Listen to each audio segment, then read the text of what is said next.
He threw a crumpled $20 bill at her face and laughed. "Still fat, Emma? God, you really let yourself go." The words hit harder than the bill did. The whole store went quiet. Every eye turned, every breath stopped. And Emma Carter stood there behind that counter, trembling, humiliated, her fingers wrapped tight around a packet of ramen she could barely afford, while the man who once claimed to love her stood in the doorway with another woman on his arm and a smirk carved into his face like he owned the world. She didn't know that in less than 3 minutes that smirk would be gone. She didn't know that the man who was about to walk through that door was the most dangerous person Derek had ever crossed in his miserable life. And she definitely didn't know that man was the father of her child. If this story already has your heart pounding, please subscribe to our channel right now, hit that notification bell, and drop a comment telling us what city you are watching from. I want to see exactly how far this story travels. Now let's begin. Part 1, the night Emma Carter spent her last $7.32, was not supposed to be the night that changed everything. It was a Tuesday, cold gray, the kind of February night that settles into your bones and refuses to leave no matter how many layers you put on.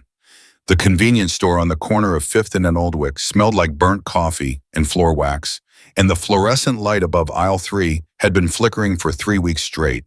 Emma knew this because she had been coming here every Tuesday for 3 weeks ever since she lost her apartment and moved into the single room above Mrs. Kowalski's garage 2 blocks east. She stood in aisle 2 staring at the ramen options like it was a life or death decision. Because honestly it was. Chicken flavor, beef flavor, shrimp. Her stomach turned at the shrimp. It had been doing that a lot lately. Turning at smells it used to love tightening when she skipped meals, reminding her in the most physical and undeniable way that she was no longer just feeding herself. She picked chicken, 2 packs, counted out the coins in her palm without looking up. Her name tag still said Emma RN, even though she hadn't worked a full shift in 6 weeks. She'd been on medical leave technically.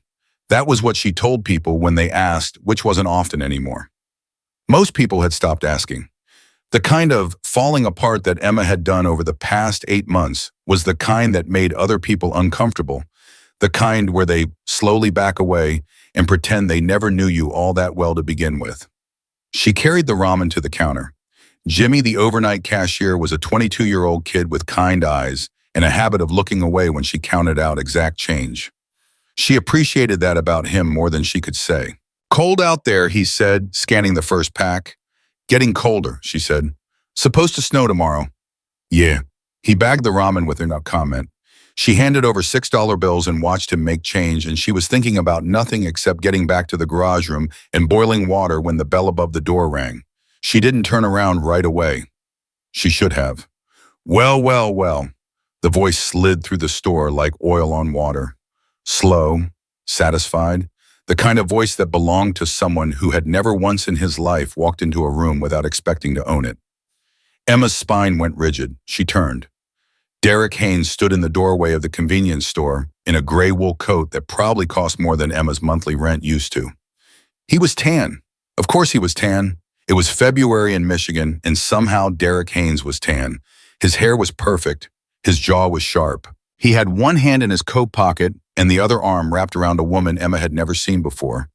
Young blonde wearing a silk blouse under a fur-trimmed jacket that whispered money in every direction. Derek looked at Emma the way a man looks at something he threw out months ago and is mildly surprised still exists. "Emma Carter," he said, and he smiled. That slow, terrible smile she used to think was charming. "I thought that was you." Emma didn't move. "Derek, you look," he paused, actually paused. Drew it out, let it breathe, let it land exactly where he intended it to. "Different." The woman on his arm looked Emma up and down with the kind of disinterest that is somehow worse than active cruelty.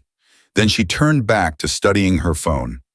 "I'm just picking something up," Emma said, and her voice came out smaller than she wanted it to. She hated that. She cleared her throat. "I'll get out of your way." She reached for her bag. "You gain weight?" Derek asked. The store went still. Jimmy behind the counter stopped moving. Even the flicker in aisle 3 seemed to pause. Emma's hand closed around the bag. "I need to go." "No, seriously." Derek's voice dropped into that tone, the private one, the one he'd used in their apartment when no one else was around, the one that said, "I am telling you the truth because no one else will, and you should be grateful." You're bigger than I remember. In your face especially. And he gestured vaguely. Derek, the blonde said flatly without looking up from her phone. Not in protest, just as if his name was something she said on reflex when he went on too long. He ignored her. Are you eating okay? Because honest to God, Emma, you look... Another pause. Another long, deliberate, surgical pause. You look like you really let yourself go. Something in Emma's chest cracked.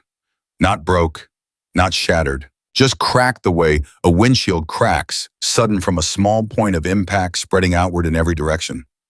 I'm fine, she said. You're fine. He laughed. Not a big laugh, not a loud one. Just a breath of amusement through his nose, like the idea of her being fine was genuinely funny to him. Emma, you're buying ramen at 11 o'clock at night. I don't think you're fine. Derek, I'm serious. He reached into his coat pocket, and Emma thought for one crazy second that he was going to pull out a business card or maybe his keys. Instead, he pulled out a fold of bills, peeled one off without counting, and tossed it onto the counter between them. A 20, crisp. The kind of bill that had never once been touched by doubt. Get something real to eat. You look like you need it. The $20 bill sat on the counter. Jimmy was staring at the register. The woman in the fur collar was scrolling. And Emma Carter stood there in her worn-down shoes and her secondhand coat and her name tag that said RN when she hadn't worked a real shift in 6 weeks, and she looked at that bill, and something in her, something old and tired and pushed down for so long it had almost forgotten it was there, snapped back up like a spring. Keep it, she said.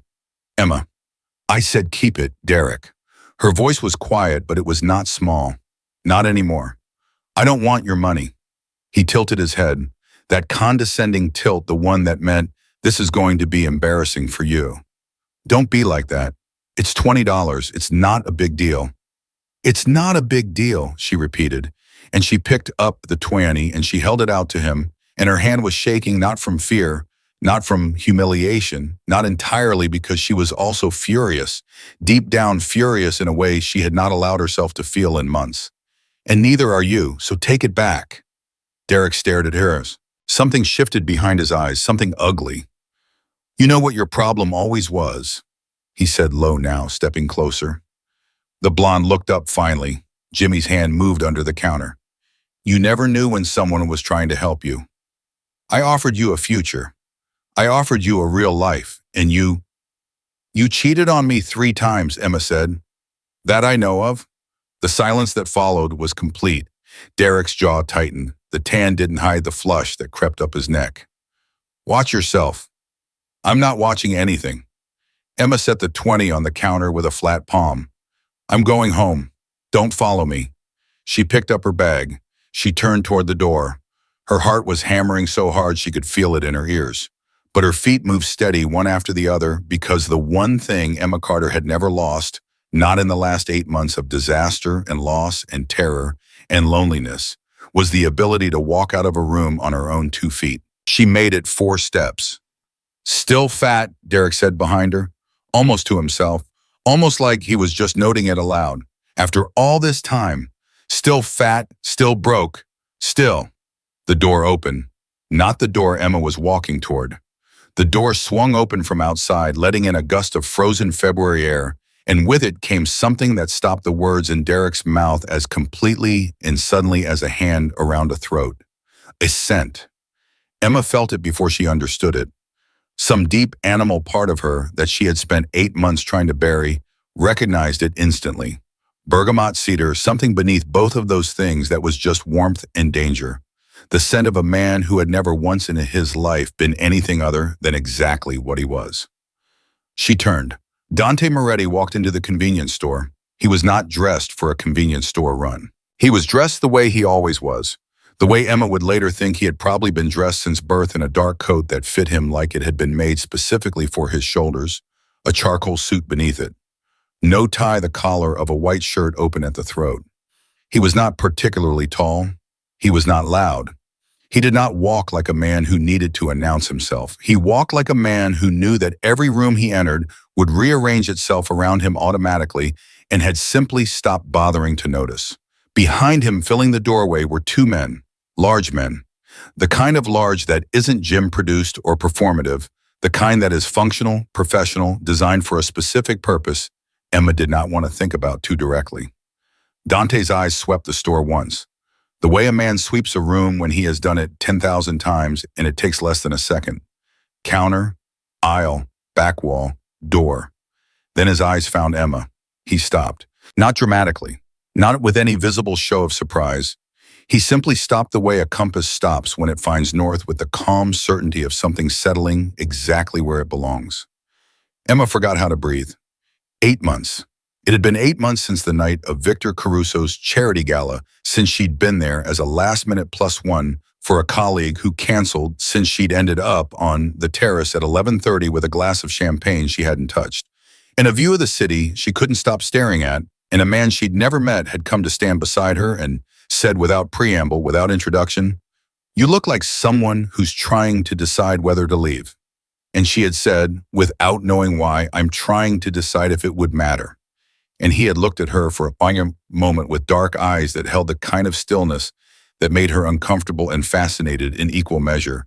And he had said, "It would matter to me." One night, that was all it had been. One impossible night that she had spent the last 8 months trying to understand, trying to place, trying to fit into the category of mistake or miracle or both at once. He had not given her a last name. She had not asked for one. In the morning he was gone, and she had been too proud and too frightened to do anything except walk away as well.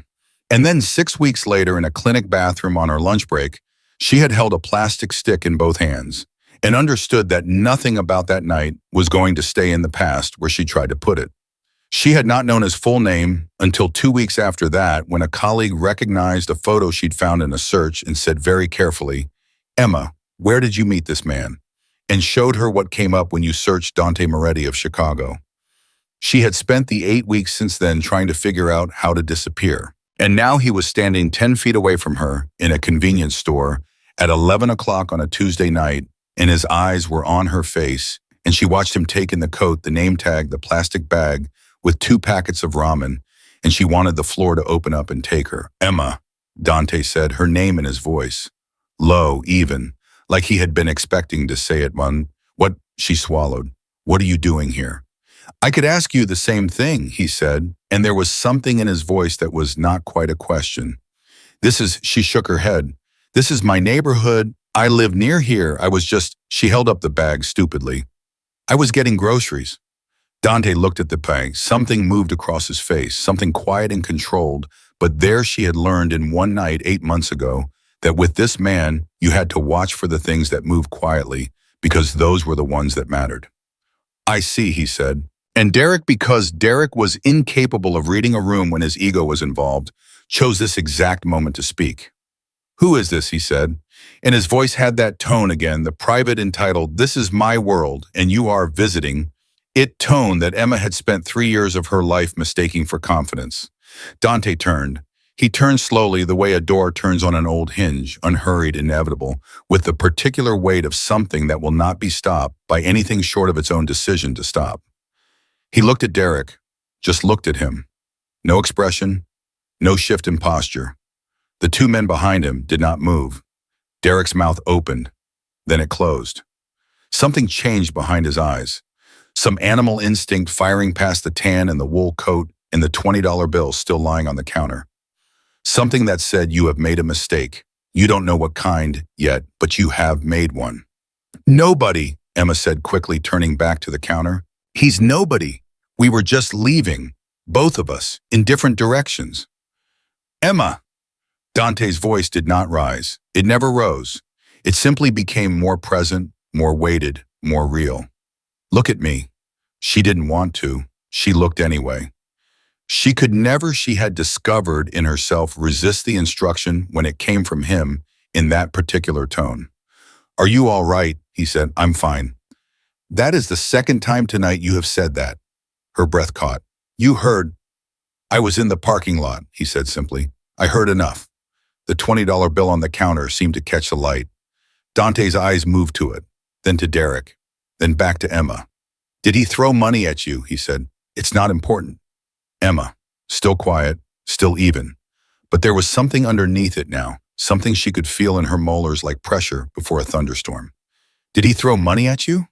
Not a question, not really. Derek laughed. The laugh was too loud and came a half-second too late, the laugh of a man whose instincts were screaming, but whose pride had not yet caught up. Look, I don't know who you are, but this is a private conversation between me and my... She is not yours, Dante said. 3 words, flat as a stone floor. Derek blinked. Excuse me? You heard me? Dante took 1 step forward. 1. He did not raise his voice. He did not touch anyone. He simply moved 1 step closer to Derek, and the entire physics of the room shifted. The 2 men near the door remained still, but there was a quality to their stillness that had changed a readiness, a held tension the way a leash goes taut before the slack runs out. She is not yours. You do not speak to her. You do not look at her, and you do not... He glanced at the bill on the counter, and his voice dropped by exactly 1 degree in temperature, which somehow made it more frightening, not less. You do not throw money at her like she is something on a sidewalk. Derek's color had changed. The tan had taken on a gray undertone. I was being generous, you were being cruel, Dante said. And you were enjoying it, which tells me everything I need to know about you. He paused. Pick it up. Derek stared. What? The money. Pick it up. A long beat. Derek looked at the bill. He looked at Dante. He looked at the 2 men by the door. He looked back at Dante. You're serious, Derek said. I have never once in my life said anything I did not mean. Dante's voice was almost gentle now. That was the terrifying part, the gentleness. Pick it up. Derek's hand moved toward the counter. His fingers closed around the 20. He straightened. Now, Dante said, I think you'd like to apologize. Derek's voice cracked on the first syllable. He pressed his mouth closed. I apologized. You did not. Dante tilted his head just slightly and looked at Derek with the patient attention of a man examining something mildly interesting under glass. But you're going to. Emma's hands were shaking. She gripped the plastic bag.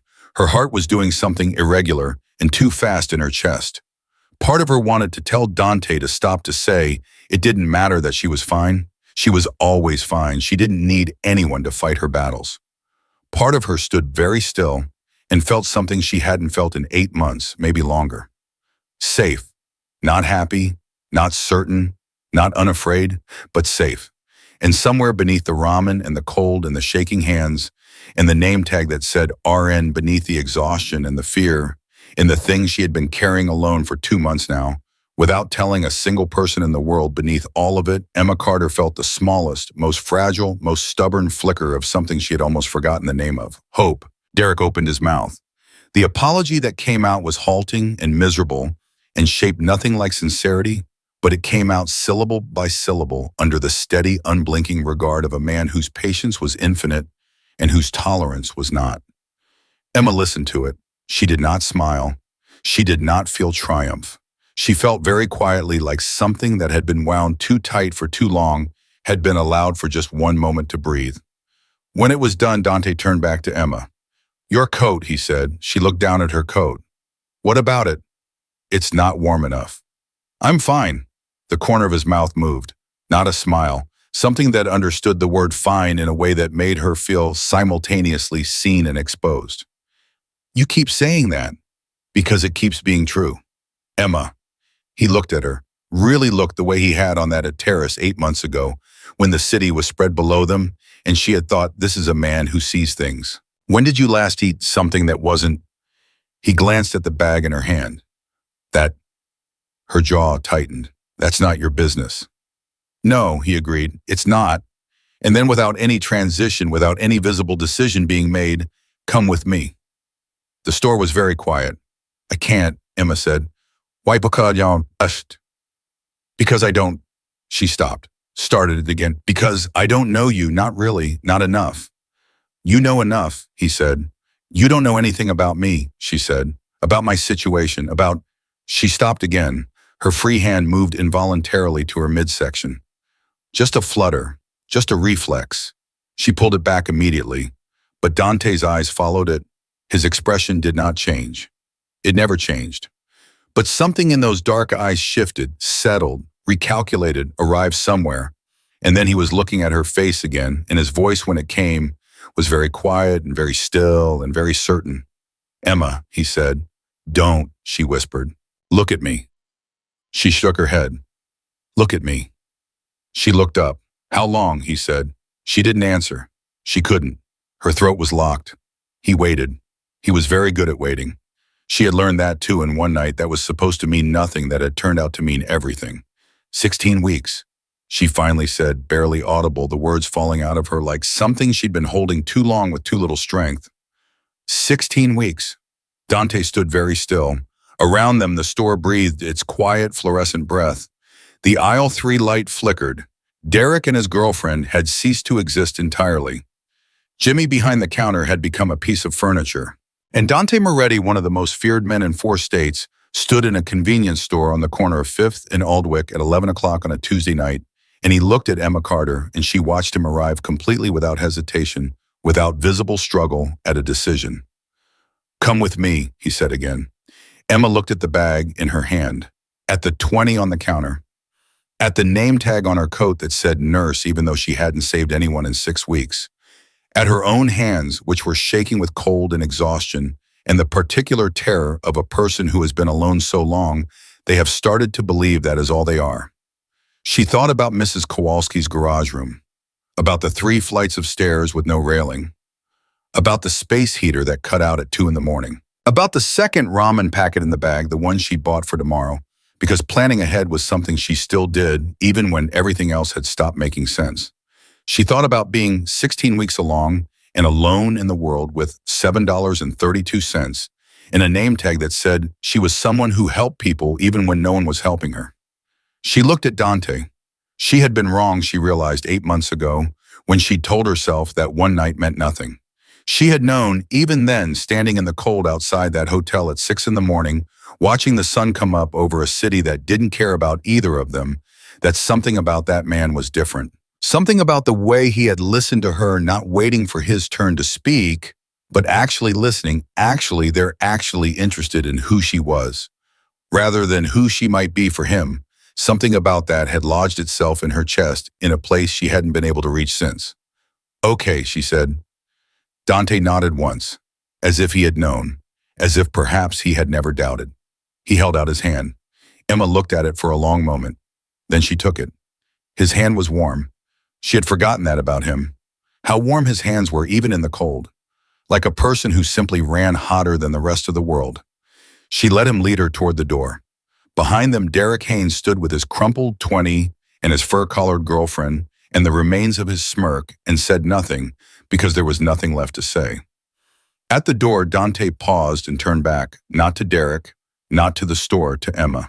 He looked at her face in the way he had on the terrace, in the way she had replayed in the quiet of the garage room on the nights she couldn't sleep. You're not alone anymore, he said. She didn't know what to say to that. She didn't know if she believed it. She didn't know if she should, but she felt it somewhere underneath everything. The exhaustion and the fear and the cold and the ramen and the name tag and the 16 weeks and all of it, she felt it land in her chest like something coming home. She stepped through the door. The night was cold. The parking lot was lit in the amber of a single overhead light. And Emma Carter, once a woman full of promise and the faintest memory of luxury, walked out of a convenience store on a Tuesday night and into whatever came next with the hand of a dangerous man folded around hers, warm as a promise. The car was warm in a way that Emma had almost forgotten warmth could feel.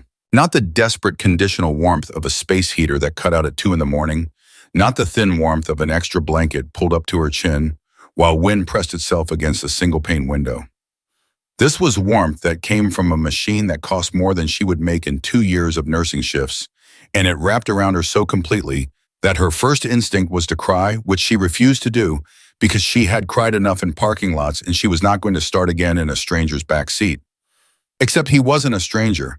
That was the part she kept running into, the part that didn't fit neatly into any of the boxes she tried to build around the last 8 months. You couldn't call someone a stranger when you had watched the sun come up with them.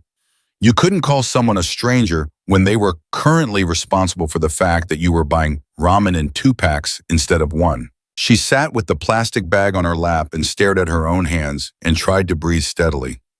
Dante sat beside her. Not close, not crowding her.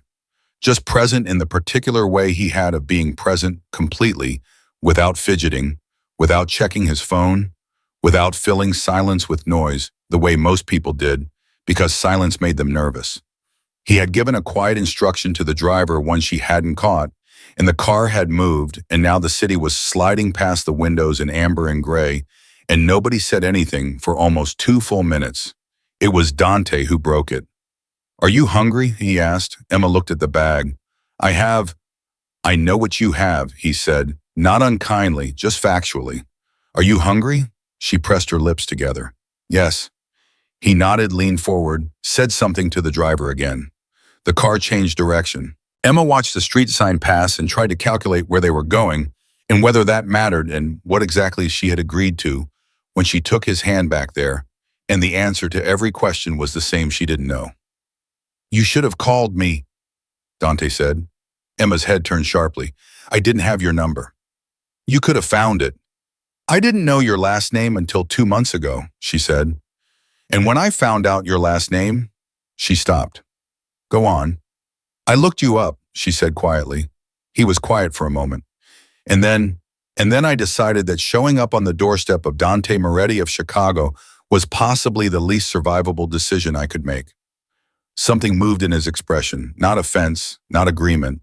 Something closer to recognition, the look of a man who has been seen accurately and is deciding what to do with it. "You weren't wrong," he said, "about the doorstep, the method." But you were wrong," he said, "to disappear." The word hung in the car like smoke. Emma looked out the window. "I didn't disappear. I was right where I've always been." "You changed your phone number." She blinked, turned back to him. "How do you—" "I looked for you," Dante said, and his voice was the same, even unhurried, the voice of a man who does not perform emotion because he does not need to. But there was something in it that reached across the back seat and sat with her in a way she wasn't prepared for. "After the gala, I looked for you. The colleague who brought you, she said you'd moved. New number, new address. She said you seemed—" He paused. "Withdrawn." Emma swallowed. When was this? 6 months ago. 6 months ago, she had been 10 weeks along and had just found out who he was and had spent 3 days unable to get out of bed, not from morning sickness, but from pure, undiluted terror. "I needed time," she said. "I understand that," he said. "I'm not angry." "You sound angry." "I'm not." He looked at her. "I'm something else." "What?" He thought about it for a moment, which was unusual for him. She remembered him as someone who always had his answers ready, not because he was glib, but because he thought before he spoke instead of during. "Relieved," he finally said, "that you're—" His eyes dropped for just a second to her midsection and came back up. "That you're both all right." Emma's throat tightened. "You don't know that we're all right." "You're here," he said. "You're breathing. You walked out of that store on your own 2 feet. Those are the things I know." A pause. "Tell me the things I don't." She looked at him. He looked back at her. The car moved through the city. A traffic light turned red and the car stopped, and the amber light came in through the window. And for a second, they were both just 2 people in a warm car in the middle of a cold night, and the ordinary impossibility of the situation sat between them like a third passenger. "I lost my apartment in September," Emma said. "My landlord sold the building. I had 30 days. I couldn't find anything I could afford. I've been in a room above someone's garage since October." She said it flat, factual, the way she had learned to say hard things, the way you learned in nursing state, the finding moved to the next one. "I've been on medical leave from the hospital since December. The morning sickness was severe enough that I missed too many shifts. They were understanding for a while, but I'm running out of time before they have to fill my position." Dante was listening, actually listening. She had forgotten that too, how it felt to say something to someone and have them actually receive it. "The baby is healthy," she said, and her voice changed on those 3 words without her permission, went softer and more private and more frightened and more fierce all at once. 16 weeks. They said everything looks normal. I've been going to a clinic downtown. The doctor is kind." She stopped. "But," Dante said, "but I'm 3 months behind on my credit card. I have outstanding utility bills from the old apartment. I have—" She pressed her hands flat on the plastic bag. "I have $7.32 and 2 packets of ramen, and I spend a lot of time not thinking about what happens when the ramen runs out. The car stopped in front of a building Emma didn't recognize. The driver got out. One of the two men who had been in the convenience store, the one on the left, broad-shouldered, with a face that had been rearranged at least once, opened her door. She looked at Dante. "Where are we?" "Oh, my restaurant," he said. "Come in, eat something real, then we'll talk." She hesitated. "I'm not dressed for—" "It's my restaurant," he said simply. "You're dressed exactly right." Inside, the restaurant was warm and nearly empty. At this hour, a late Tuesday in February meant only two other tables occupied, both in the far corner. A man in a white jacket appeared from somewhere and spoke quietly to Dante, who gave instructions. Emma caught only fragments of. The man disappeared.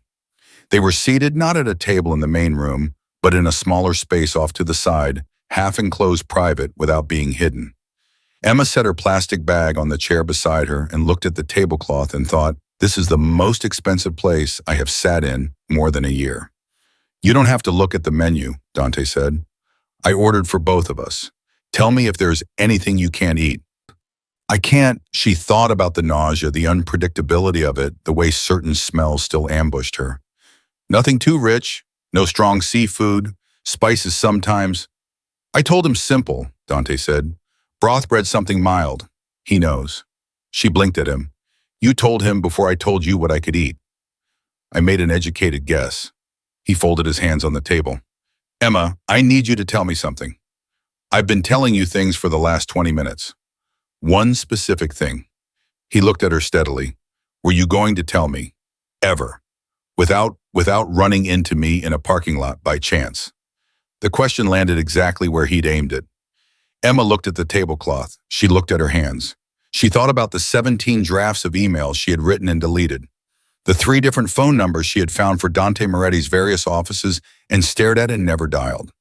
The night 2 months ago when she had sat on the edge of Mrs. Kowalski's old spare bed with her phone in her hand and a document open on screen that started, "My name is Emma Carter, and I think you should know," and had closed it and gone to sleep instead. "I don't know," she said honestly. Dante nodded slowly as if this was the answer he had expected and the one he least wanted, and he was holding both of those truths at the same time. "Why won't?" he said. She looked up. "You know why." "Tell me anyway." "Because you're dangerous," she said, "and I don't mean that as an insult, I mean it as a fact. I looked you up, Dante. I know enough, and I thought—" She stopped, pressed her hands together, started again. "I thought about what it would mean to bring a child into that world, your world. I thought about what it would mean to come to you and say, here is something that can be used against you. Here is something that can be taken from you. Here is something that you might want to protect and might not know how and might put at risk just by existing." The silence after this was different from the earlier silences. It had weight and heat in the particular quality of something being considered with absolute seriousness by someone who was used to treating serious things seriously. The bread arrived. In mine, Emma reached for a piece before she knew she was doing it and ate half of it in 3 bites and realized only then how hungry she had been and felt a flicker of embarrassed gratitude that she quickly stomped down. "You thought about the child," Dante said. "Of course I thought about the child. Before yourself." "Yes. That's—" He paused, his jaw tightened slightly. "That is the most accurate and the most infuriating thing anyone has ever assumed about me." Emma looked at him. "It wasn't an assumption. It was a calculation." "The calculation was wrong," he said. "Was it?" "Yes." He leaned forward slightly, and his voice dropped by a degree not in anger, but in the way a foundation drops, going deeper, going more solid. "You want to know what I would have done if you had called me 6 months ago, 8 months ago, the night you found out?" Emma said nothing. "I would have moved you out of whatever apartment was threatening to evaporate from under you," Dante said. "I would have made sure you had a doctor you trusted prenatal care that was not in a downtown clinic with a waiting list. I would have—" He stopped. Something crossed his face that she had not seen before, not in the restaurant and not in the car and not on the terrace 8 months ago. Something raw enough that she almost looked away. "I would have been there, Emma. Whatever you think about my world, whatever you're afraid of, whatever the calculation told you, I would have been there." The broth arrived, steaming, simple. A clear bowl with the kind of depth that only came from stock that had been cooking for hours. Emma wrapped both hands around it and felt the warmth move up her arms and thought, I am not going to cry in this restaurant.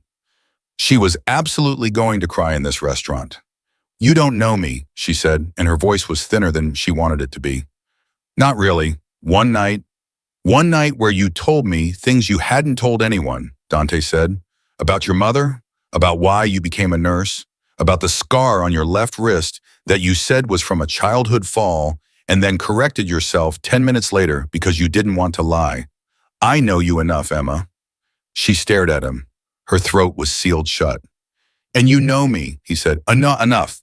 You knew enough to be afraid, which means you were paying attention. People who pay attention to me are usually right to be cautious. He looked at her directly. I am not a safe man.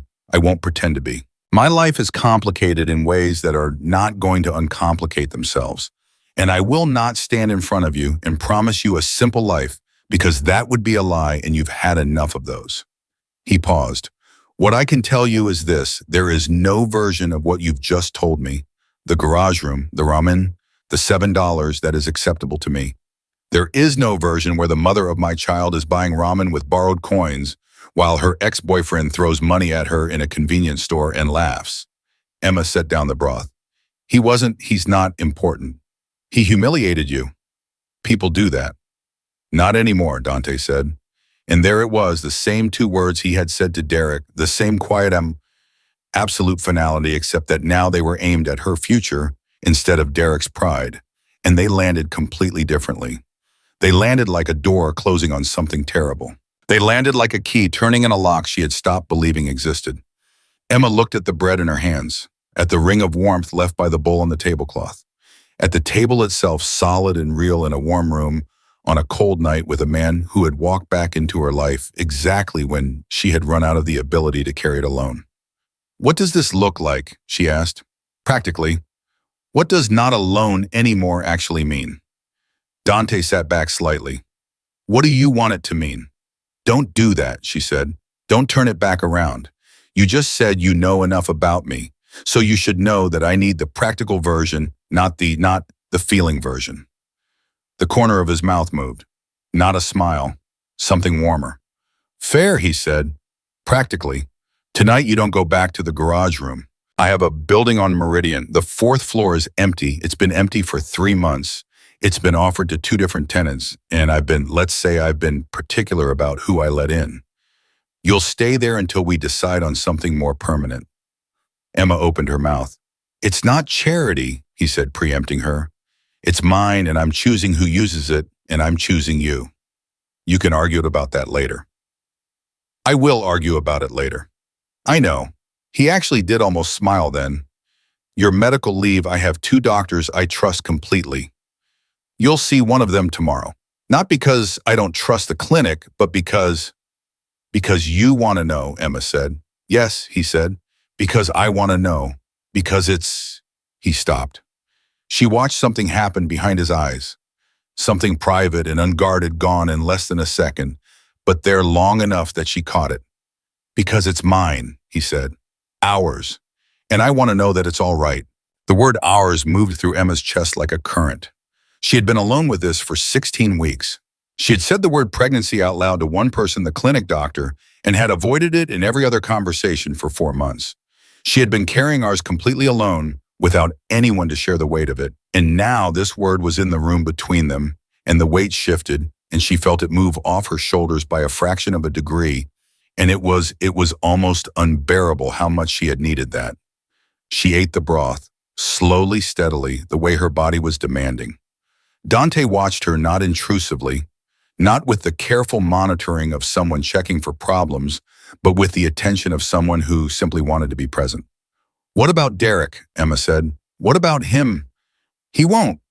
She set down the spoon. He's the type of person who doesn't let things go. That back there, what you made him do, he's not going to want to do anything, Dante said, and his voice was back to its flattest, most complete register, the one that wasn't a threat because threats imply uncertainty. Derek Haynes is going to go home tonight, and spend several hours understanding exactly what kind of man he stepped in front of, and then he is going to spend the rest of his life being very thoughtful about the decisions he makes in the vicinity of your name. I promise you that. Emma studied him. You know his name? I knew it before I walked into the store, Dante said. She stared. You knew his what? I was in the parking lot, Dante said. I heard. I made a call. You made a call in the 45 seconds between the parking lot and the door.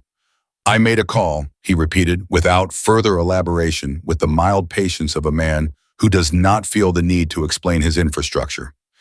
Emma set down her spoon. Who are you? She said. Not the way she'd asked it the first time a year ago on the terrace, when it had been rhetorical, almost flirtatious. This time it was genuine. This time it was the question underneath all the other questions. Who are you really? And what does it mean that you are sitting here telling me I'm safe? And am I actually safe? And is the person who makes me safe also the person I need to be safe from? Dante looked at her for a long moment. I'm the man who looked for you for 6 months, he said. I'm the man who is sitting in this restaurant at midnight because I was in a parking lot I had no particular reason to be in, and I heard a familiar voice and something. He paused, and for once the pause seemed to cost him something, seemed to come from a place of actual uncertainty. Something in me that has not moved in a long time moved, he said. That is what I am right now.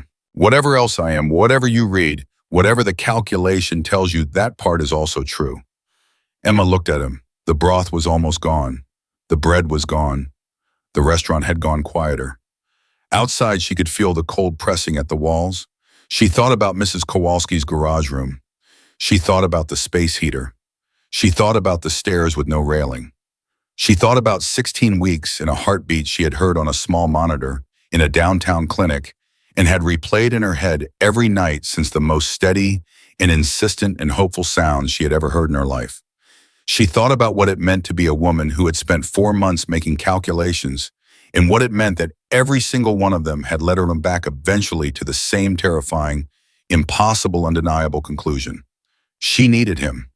Not the way she had needed Derek, not dependency, not rescue, not someone filling the shape of a hole in her life, but in the specific, practical, irreducible way of a person who had run to the edge of what she could carry alone and was standing there looking down and needed a hand not because she was weak, but because she was human. Okay, Emma said. Dante looked at her. Not forever, she said. I'm not agreeing to anything I don't understand yet. But for tonight, okay. He nodded. That's enough. And I want to see the apartment before I agree to stay in it, she said. And I want my own key. And I want... She stopped. Her hand moved again, that involuntary flutter, to her midsection. She let it stay this time. I want to be involved in every decision about the baby. Every single one. Not informed after the fact. Not presented with plans, involved. Dante looked at her hand still resting lightly against herself, and his expression in that moment was the most unguarded it had been all night, something private and complete and more human than anything she had expected from the man she had looked up online and found described as feared, dangerous, untouchable. Yes, he said, just that, no elaboration, no conditions. Yes. Emma picked up the last of the broth. She finished it. She set the bowl down and sat back in her chair, and for the first time in 4 months, maybe longer, maybe since a night on a terrace when a man she'd never met had told her it would matter to him, whether she stayed, she felt the terrible grinding momentum of alone begin just barely to slow. Her phone buzzed in her pocket. She pulled it out. A text from a number she didn't recognize, a photo of Derek's car parked outside a bar 3 miles from the convenience store, time-stamped 8 minutes ago. She looked up at Dante. I didn't say I was done keeping an eye on him. I am, Dante said, perfectly composed. I said he wasn't going to bother you. Those are two different things. Emma looked at the photo, then at Dante. Then she put the phone back in her pocket, and she said nothing because there was nothing to say, because this was the world she had chosen, and the world was exactly what it was. And somewhere under the fear and the exhaustion, in the 4 months of alone, she felt something in her chest that she was just beginning to recognize as relief. Outside, February pressed itself against the city. Inside, the restaurant breathed warmth. And Emma Carter sat across from the most dangerous man she had ever met, and finished her meal and let herself for just 1 hour be taken care of. She did not know yet what was coming. She did not know about the phone call Dante would receive at 12:58 in the morning that would change the shape of everything. She did not know about the woman who had been watching the restaurant from a car across the street since they arrived. She did not know any of that yet, but the baby knew. Somewhere in the deep, warm particular dark that was its whole world, the baby moved not for the first time, but for the first time, Emma felt it a flutter so faint and so unmistakable that her breath stopped entirely. She pressed her hand flat against herself. She looked up at Dante, and she didn't have words for what had just happened, but he was already watching her, and something in his expression told her he saw it anyway. He said nothing. He reached across the table and covered her hand, and what was beneath it with his own. Warm, steady, certain. Emma closed her eyes for exactly 3 seconds and breathed. Then she opened them because there was still a long night ahead, and she was a woman who faced things even when facing them was the hardest thing she had ever done. "Thank you," she said quietly to the room as much as to him. Dante said nothing, but his hand did not move. The apartment on Meridian was on the 4th floor, and it had 3 locks on the door, and Dante gave her all 3 keys without being asked. That was the thing she kept coming back to later. The keys. Not the apartment itself, though the apartment was more space than she had lived in 2 years, clean and warm, and furnished with the particular quietness of a place that had been waiting for someone to need it. Not the fact that Dante had walked her through every room without once making her feel like she was being shown a favor. Not even the way he had checked the windows himself personally, which told her something about his habits and his world that she was not going to examine too closely at midnight. The keys, all 3. No hesitation. She stood in the kitchen after he left because he did leave because she had asked him to, because she needed walls between herself and all of it before she could think, and she held all 3 keys in her palm and stared at them and thought, this is either the best decision you have ever made or the one you will spend the rest of your life paying for. Then she ran hot water in the kitchen sink, not because she needed to wash anything, but because hot water on demand at midnight was something she had not had since September. And she stood there with both hands under it and let herself feel it for a full 30 seconds before she could move again. She called the only person left who would answer at midnight. Emma. Patrice's voice came through thick with sleep and immediate alarm. Patrice had been Emma's best friend for 11 years, a pediatric nurse with a laugh that could fill a hospital corridor and a core of absolute iron underneath. She was one of the 3 people who knew about the pregnancy. She was the only one who knew all of it. It's after midnight. What's wrong? Nothing's wrong, Emma said. Then because lying to Patrice was physically impossible, something happened. A rustling sound. Patrice sitting up. What kind of something? The kind I can't explain in under an hour. Emma pressed her back against the kitchen counter. I'm at an apartment on Meridian. I'm not at the garage room. Whose apartment? Emma closed her eyes. His. Silence. Emma Marie Carter, Patrice said in the voice she used for patients who were about to do something medically inadvisable. Tell me you are not in Dante Moretti's apartment right now. It's not his apartment, technically. He owns the building. Emma. I ran into him, Emma said, at the convenience store. He was there, Patrice. He was there, and Derek was there, and Dante made Derek apologize on his knees. She stopped because Patrice had made a sound. I know. On his knees, Patrice repeated. I know. Derek Haynes, who told you that you were too sensitive when he made you cry at your own birthday dinner, apologized on his knees. In a convenience store. Yes. Another pause. I want to be horrified, Patrice said. I genuinely want to be the responsible friend right now.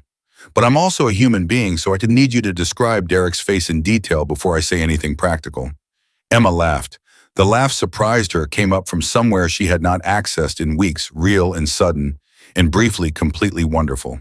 He looked like he was going to be sick, she said. He went gray under the tan. There is a gun, Patrice said. Okay, practical friend now. Did you tell Dante? Yes. Everything enough. He knows about the baby. He knows about the apartment and the leave, and Emma's voice caught on the edge of something. She pushed through it. He knows about the ramen. Oh, honey. Patrice's voice dropped into something soft and private. And he wants to take care of us, Emma said. He says he looked for me for 6 months. Patrice, he knew Derek's name before he walked through the door. He'd already made a call. The silence on Patrice's end had a different quality now. Thinking silence, weighing silence. Emma, Patrice said carefully, you know I love you. You know I have been in your corner through every single thing for 11 years. And I need to ask you this because nobody else will. I know what you're going to ask. Is this real? Patrice said. Not is he attracted to you, not does he feel responsible. Is this real because you have a pattern, baby? You find the man who shows up big in a crisis and then you stay after the crisis is over and they stop showing up and he's not Derek, Emma said, harder than she intended. Then quieter, he's not Derek Patrice. I know what that looks like. I know it from the inside. I know you do. A breath. I also know what Dante Moretti looks like from the outside. I know what his name means in this city. So do I. And you're still in his apartment at midnight. Emma looked at the 3 keys in her palm. I'm still in his apartment at midnight, she agreed. Patrice was quiet for a moment. Then she said in a different voice, entirely the Patrice voice that had sat with Emma in a hospital parking lot at 2 a.m. after a patient died on her watch and said nothing for 45 minutes except, I'm here, I'm here, I'm here. Is the apartment warm? Emma's throat tightened. Yes. Good, Patrice said. Then stay warm tonight and call me in the morning. And Emma, he made Derek get on his knees. Yeah. Okay, Patrice said. I'm not totally against this. Emma was still almost smiling when she hung up. She set the phone on the counter. She put the 3 keys on the kitchen table where she could see them. She stood in the warm kitchen of an apartment that was not hers and was also for tonight entirely hers, and she let herself breathe, and she put both hands flat against her midsection, and she said quietly to no one but the person who could not yet hear her, we're okay tonight. We're going to be okay tonight. She believed it. For the first time in 4 months, she actually believed it. She was asleep by 12:30. She did not hear the phone ring in another part of the building at 12:58 in the morning, but Dante did. He was in the office on the 2nd floor of the same building, a space that existed on no public record, furnished with a desk, 3 screens, and a chair that had heard too many conversations to count when the call came through on the line that almost nobody had. He picked it up on the 2nd ring. Tell me, he said. The voice on the other end belonged to a man named Carver, who had worked for Dante for 9 years, and whose only notable quality besides an uncanny instinct for information was that he never called this line unless the information was the kind that changed things. We have a problem, Carver said. The girl from the restaurant, the one watching the car. Dante's jaw tightened by a fraction. Who is she? That's the problem. We ran the plate. The car is registered to a woman named Sophia Benedetti. Dante was quiet for exactly 3 seconds. Then say that again. Sophia Benedetti, Carver said. Ring any bells? It rang more than bells. Sophia Benedetti was a name that belonged to a chapter of Dante's life that was supposed to be closed. Sophia Benedetti was the younger sister of Marco Benedetti, who had run the East Side operation under Dante's late father and had spent the 2 years since Dante took over quietly, methodically, and unsuccessfully attempting to reestablish the leverage the Benedetti family felt they were owed. Marco was a problem Dante managed with patience and precision. Sophia was a variable he had not accounted for because Sophia had been in Milan as of 14 months ago, and Milan was supposed to keep her. Why is she in Chicago? Dante said. Not a question. I don't know yet, Carver said, but she didn't park outside your restaurant by accident. She's been there since 9:15, 2 hours before you arrived. Dante stood up. She knew I was coming. Or she was watching the building. Same thing, Dante said. Who told her about the building? Working on it. Work faster. He moved toward his window. Not the window overlooking the street, the one facing inward, overlooking the interior of the building. A reflex. Check the perimeter from the inside. What does she want? I don't know yet, Carver said again. But Dante, she made a call at 11:47, 23 minutes after you and the woman went inside. The call was 12 seconds long, and it went to a number we're still tracing, but the cell tower puts the recipient in a pause, in the same neighborhood as the Benedetti East Side property. Marco already knew Emma was here. Dante's voice dropped to its coldest register. Find out what was said, find out who else was on that call, and find Sophia Benedetti before morning. Already moving, Carver said. Dante ended the call. He stood very still in the second-floor office at 1 in the morning and looked at nothing, and he thought with a clarity that came from years of understanding exactly how danger moved and where it started and what it wanted. And the thought was this: Emma had been invisible for 8 months. 8 months of the garage room and the clinic and the ramen and the coins. 8 months of being exactly the kind of person nobody looked at twice. And in the space of one evening, she had become the most visible thing in his world. Because that was what happened when you stood in a room with Dante Moretti and people were watching. Everything you were attached to became visible.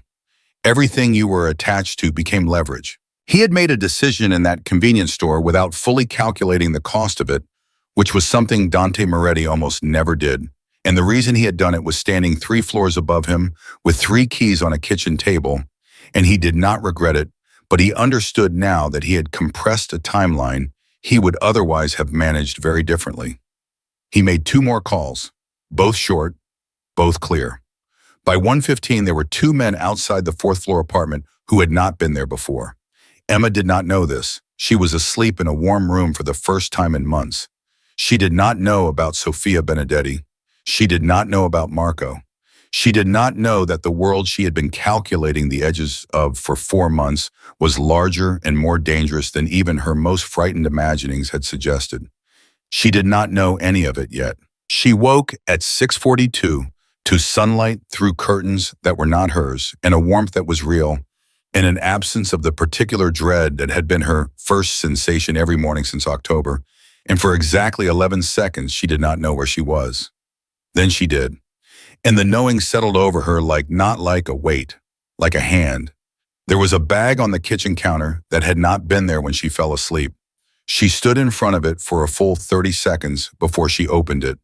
Inside, a thermos of hot water, a box of plain crackers, a container of mild broth, prenatal vitamins, the specific brand, the one her clinic doctor had recommended, and a single note written on a small card in handwriting that was precise and angular and did not waste a stroke.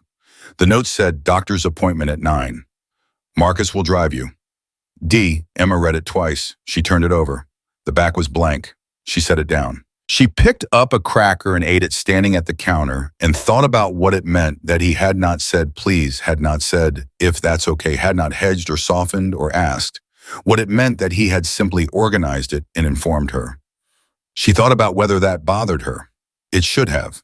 By every standard she had built in the last 8 months of taking care of herself, it should have. But the vitamins were the right brand, and the broth was warm, and the crackers were plain in the exact way morning nausea demanded, and she had not told him about the morning nausea in any detail, which meant he had asked someone or researched it himself, and either way, the effort of it landed somewhere in her chest and sat there warm and complicated and entirely unwelcome in its completeness. She texted Patrice, "I'm going to a doctor's appointment at 9. His doctor. Patrice replied in 40 seconds flat, "I'm coming." Emma started to type back and then stopped because, actually Patrice coming was exactly right. Patrice coming was the thing that would make it real and grounded, and hers not just something that was happening to her. She texted Meridian Building, lobby 8:45. Then she called the number on the card. It rang once. "Good morning," Dante said. He sounded like a man who had not slept, which she filed away and did not comment on. "The vitamins are the right brand," she said. "I know." "How come? Your clinic bio," he said. Then anticipating her reaction, "With your doctor's knowledge. I called her this morning at 6. She was cooperative." Emma pressed her lips together. "You called my doctor at 6 in the morning." "She was already in," Dante said. "She works early." I explained the situation. "And which situation? The part where the mother of my child has been managing her prenatal care alone, and I would like to ensure continuity of that care with a specialist I trust," Dante said. She was, in her words, very relieved to hear it. Emma was quiet for a moment. "I'm bringing Patrice." "I know who Patrice is," he said. "Of course you do." She looked at the note card in her hand. "Are you going to be there?" "Yes." "Okay, She set the card down. Her heart was doing something unsteady. Dante. Yes. The woman outside the restaurant last night, Emma said. The one in the car. The pause was barely a pause, less than a second, but she caught it because she was a woman who had learned to catch pauses. What about her? I saw her when we left, Emma said. I didn't say anything because I didn't know if she was, and I didn't know who she was. But I noticed her. She was watching us. Another pause, longer this time. You noticed? Dante said. I'm a nurse, Emma said. We notice things. Her name is Sofia Benedetti, Dante said. And the fact that he told her directly without the deflection she had half expected registered as its own kind of statement. She is the sister of a man who has an ongoing disagreement with me about certain business matters. She is not someone you need to be afraid of. She is someone I am handling. Handling, Emma repeated. Emma, I'm not going to pretend I don't hear what that word means in your world. It means, Dante said very carefully, that by tonight Sofia Benedetti will understand that whatever her brother has sent her to discover or accomplish is not something she should pursue further. No one is going to be harmed. That is not how I do things. But you could, Emma said quietly. Yes, he said, no deflection, no softening. I could, I choose not to. There's a difference. Emma sat with that. The honest ugliness of it and the honest integrity of it both at the same time. The world exactly as it was. Will she come back? Emma said. No. How do you know? Because I know Marco, Dante said. And Marco is many things, but he is not stupid. When I speak to him today, he will call his sister home. She will go. That will be the end of it. And if it's not, the pause this time was different. Absolute. The kind of quiet that comes from a man who has an answer but is deciding how much of it to give. Then I will handle it differently, but it will be the end of it. I promise you that. Emma exhaled. You know what terrifies me, she said. Tell me. I believe you, she said. That terrifies me. That I'm sitting here in an apartment I didn't own yesterday eating crackers, that you left me and you're telling me that a woman from a criminal family was watching us last night and you're going to make her brother call her home, and I believe you. I believe all of it. Why does that terrify you? He asked, and there was something in his voice, genuine, unguarded, asking because he actually wanted to know. Because it means I've already decided to trust you, Emma said, and I made that decision before I understood what I was deciding. Dante was quiet for a moment that felt significant. You made it in a parking lot 8 months ago, he said. You just spent 8 months arguing with yourself about it. Emma said nothing, because he was right, and she hated it, and it was true. 8:45 in the lobby, Dante said. I'll be there. She hung up. She stood in the kitchen with the crackers and the vitamins and the note card and all 3 keys, and she looked at the morning coming through the window, and she let herself very briefly feel the full weight of where she was and how she had gotten here and what it was going to cost her and what it had already cost her not to be here. Then she got up. She got ready. She moved through the apartment with the careful efficiency of a nurse who knows that feelings have their time and place, and this morning the time was for action. She was in the lobby at 8:45 minutes early, because Emma Carter was always 5 minutes early, and disaster had not changed that about her. Patrice arrived at 8:42. She walked through the lobby door, looked at Emma, looked at the lobby itself, and said without preamble, Emma, this building has a doorman. I know, a doorman in a uniform. Patrice. And there are 2 men outside who are wearing earpieces. She took Emma by both arms and looked at her with the steady, fierce, completely honest gaze that had carried Emma through 11 years of crisis and celebration. How are you? And I don't mean fine. I mean actually. Emma looked at her best friend and felt the morning shift under the weight of being genuinely asked. Scared, she said honestly. And something else I don't have a name for yet. Hope, Patrice said. Emma's jaw tightened slightly. Maybe. That's allowed, Patrice said. She pulled Emma into a hug, the real kind, the kind that held, and Emma let her for exactly 5 seconds. You're allowed to hope, Em. You've been in the dark long enough. When they pulled apart, Emma saw Patrice's eyes were wet.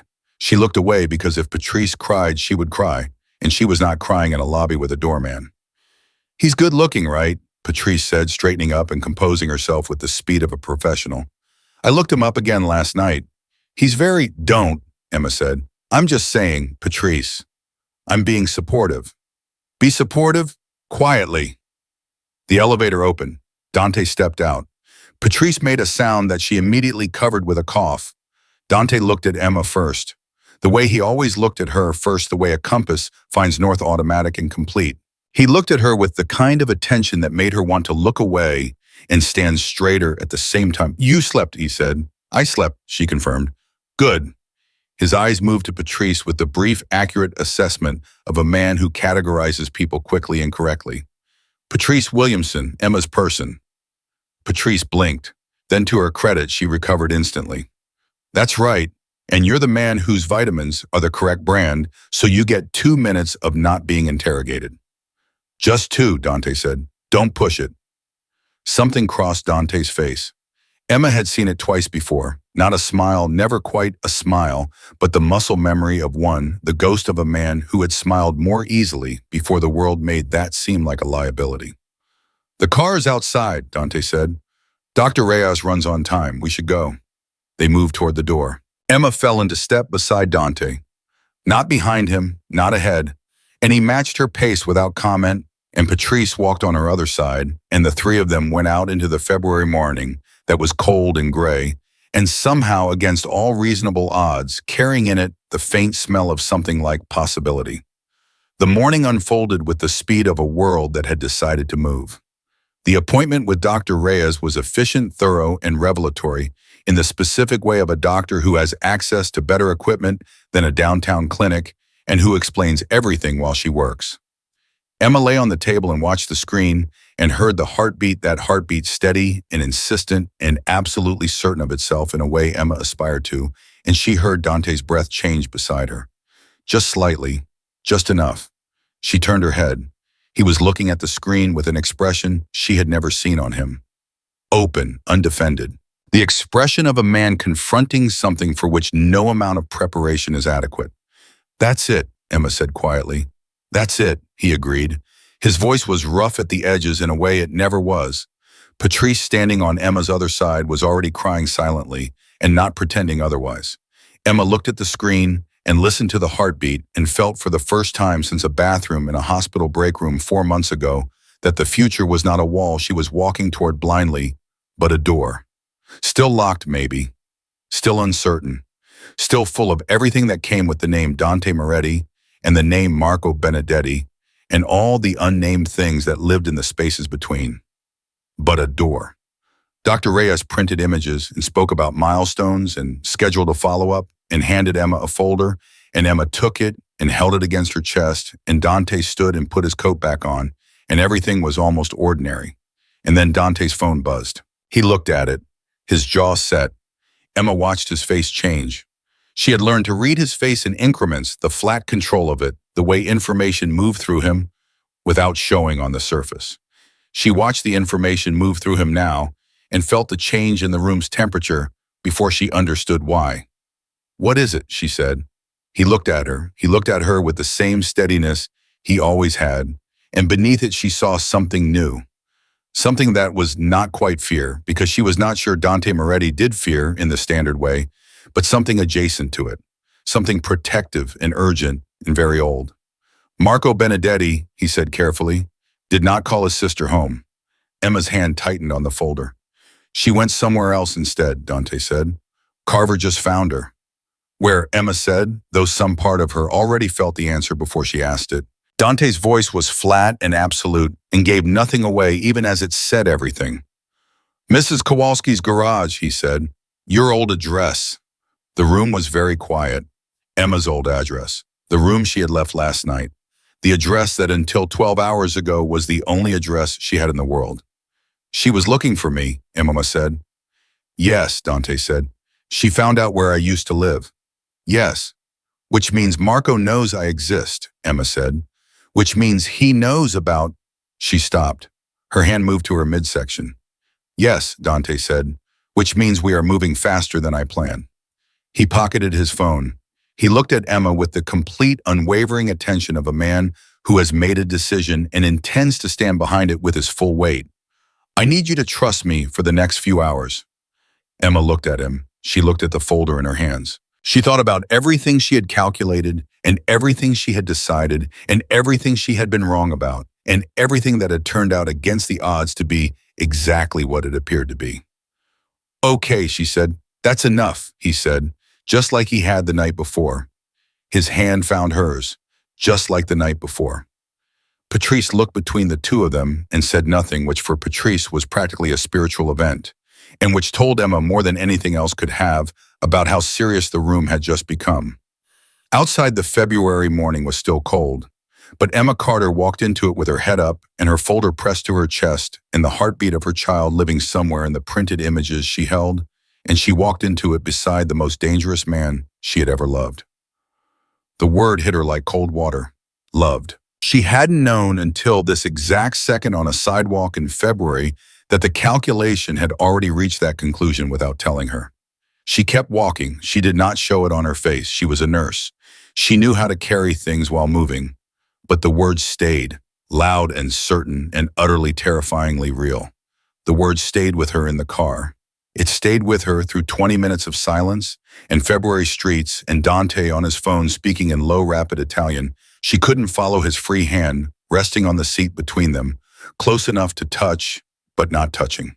It stayed with her while Patrice sat on her other side and looked out the window with the careful, deliberate non-expression of a woman restraining about 40 different opinions simultaneously.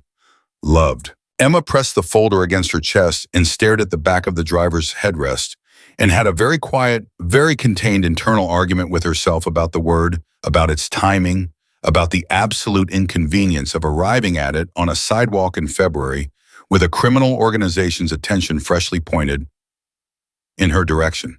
She had not loved Derek. She understood that now with the clinical clarity of distance, she had loved the idea of Derek, the stability he seemed to promise the ordinary life that had turned out to be anything but. What she had felt for Derek was the emotional equivalent of reaching for a handhold in the dark and finding one and holding on without checking whether it was load-bearing. This was different. This was the thing itself, which made everything that was happening approximately 40% more terrifying. "Emma!" Dante had ended his call. He was looking at her. "Talk to me." She looked back at him. "Where are we going?" "My house," he said. "Not the building on Meridian, my actual house." Patrice made a sound. "Is that necessary?" Emma said. "The Meridian building address is not unknown," Dante said. "It's discreet, but if Sophia found your old address in one night, the building is not secure enough for what I want right now." "What do you want right now?" Emma said. "To put you somewhere with walls I know," he said. "Perimeter I control, people I trust completely." He watched her face. "I know what you're thinking." You're thinking this is how it starts," he said.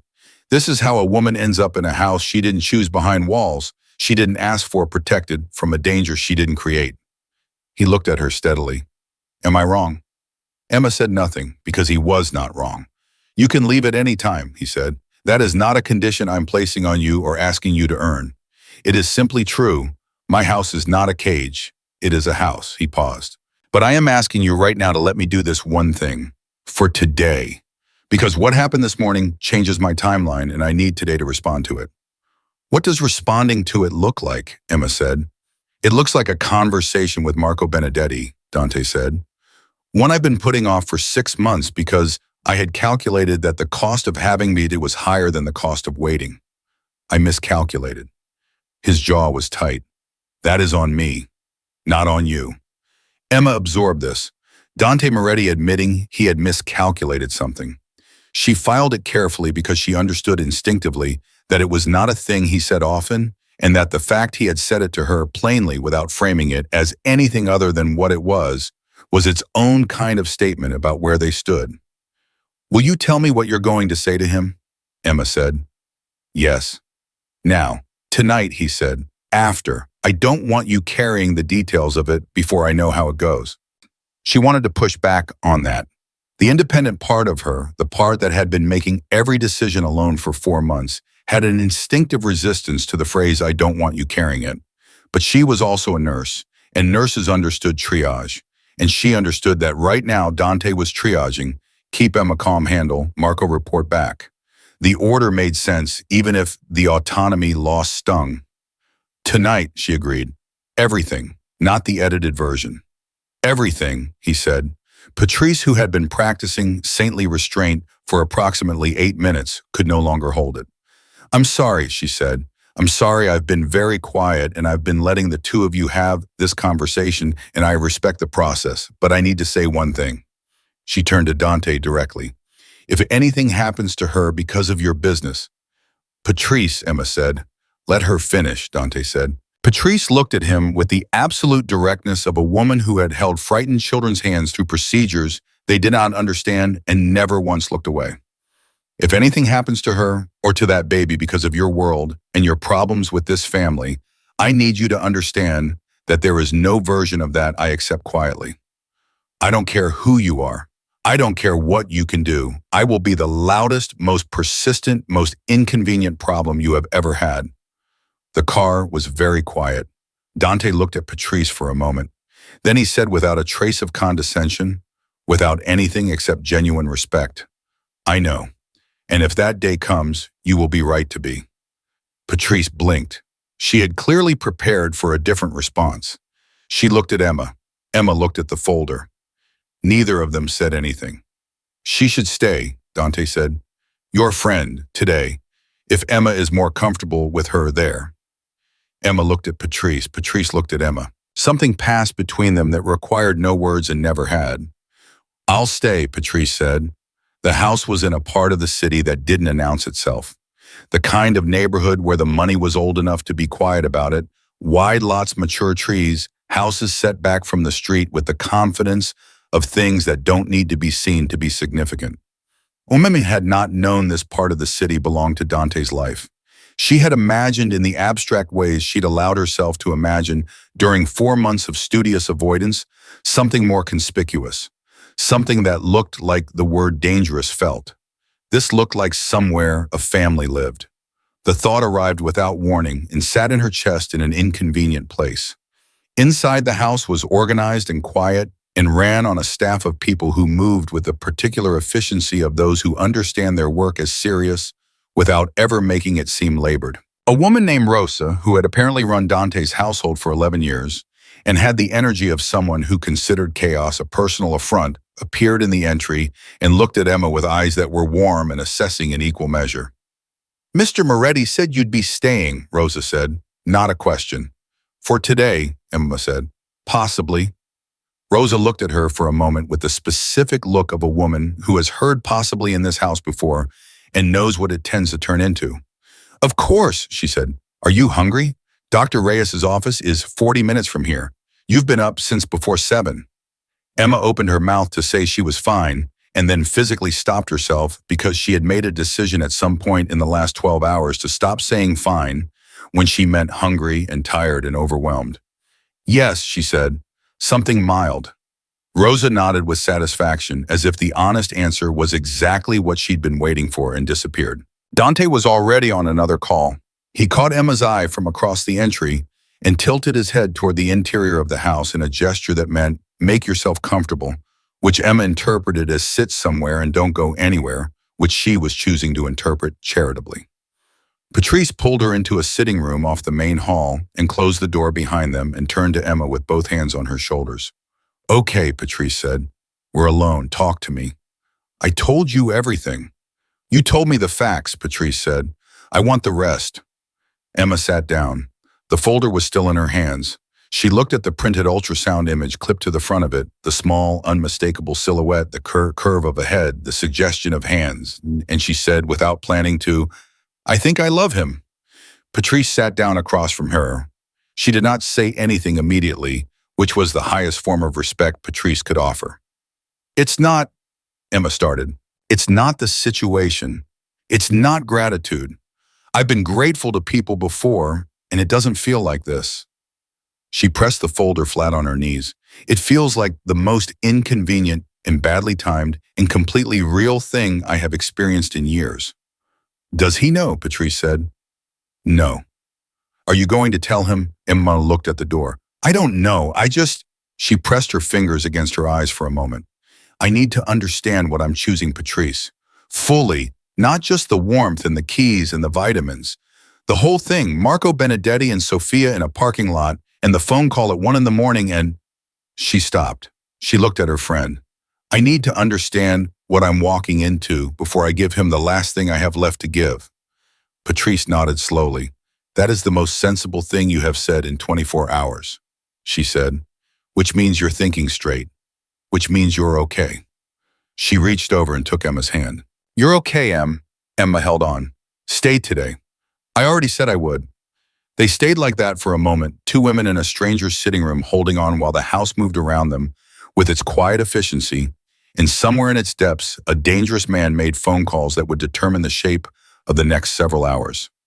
Rosa appeared with food. Simple, perfect, exactly right. Emma ate every bite and felt the baby move for the second time, still faint and still more sensation than motion, but undeniable, and said nothing, just pressed her hand flat and breathed through it, because some things you keep to yourself for just a moment before they belong to anything else. At 11:43, Dante came into the room. Emma knew from the way he walked that the Marco call had happened and that it had not gone the way he planned. Not from his expression was what it always was, controlled and present and giving away nothing on the surface. But she was learning him in the specific way you learn someone whose face is careful, learning to read the things that moved underneath, and what she saw underneath right now was contained anger and something that looked, if she was reading it correctly, like concern. He looked at Patrice. Would you give us a few minutes? Patrice looked at Emma. Emma nodded. Patrice stood, squeezed Emma's shoulder once and left. Dante sat down across from her in the chair Patrice had vacated. He sat forward with his elbows on his knees, a posture she hadn't seen from him before, something less composed than his usual stillness, and he looked at her with an honesty that was not quite comfortable for either of them. Tell me, Emma said. Marco already knew, Dante said. Not guessed, not suspected. Knew about you, about the pregnancy, about the approximate timeline. He paused. He knew before last night. Sophia going to the garage was not reconnaissance. It was confirmation.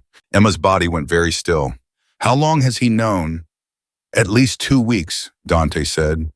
Possibly longer. How? I don't know yet, Dante said.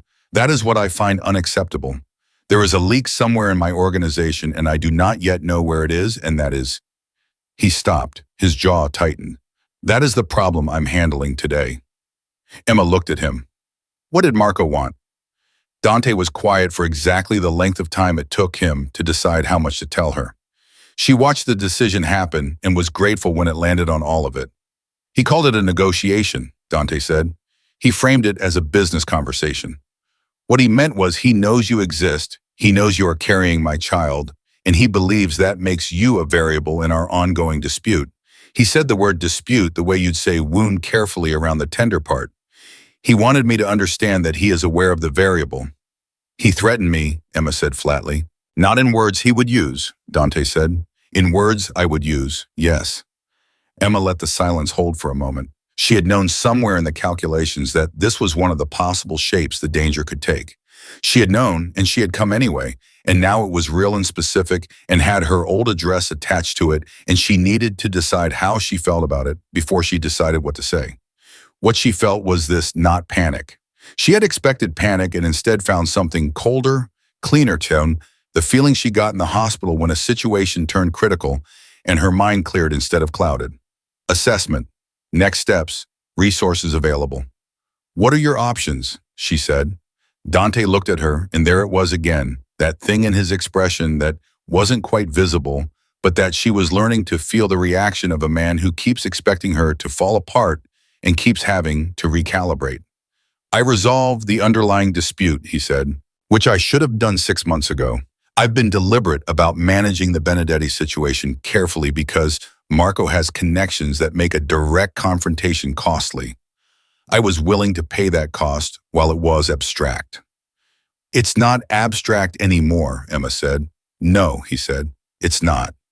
So resolve it, Emma said. It's not simple. I didn't say simple, I said resolve it. She looked at him directly. What does it cost? Dante studied her. Then he said the East Side territory, the operation Marco thinks his family is owed. There are 2 properties on the East Side that the Benedetti family had a historical claim to under my father's arrangement, a claim I've disputed because the arrangement was made under conditions that no longer exist. If I concede those properties, Marco gets what he wants, Emma said. Marco gets something less than what he wants, Dante said. But enough that continuing to antagonize me is no longer worth the cost to him. And what do you lose? Revenue? Dante said simply. Influence in that area?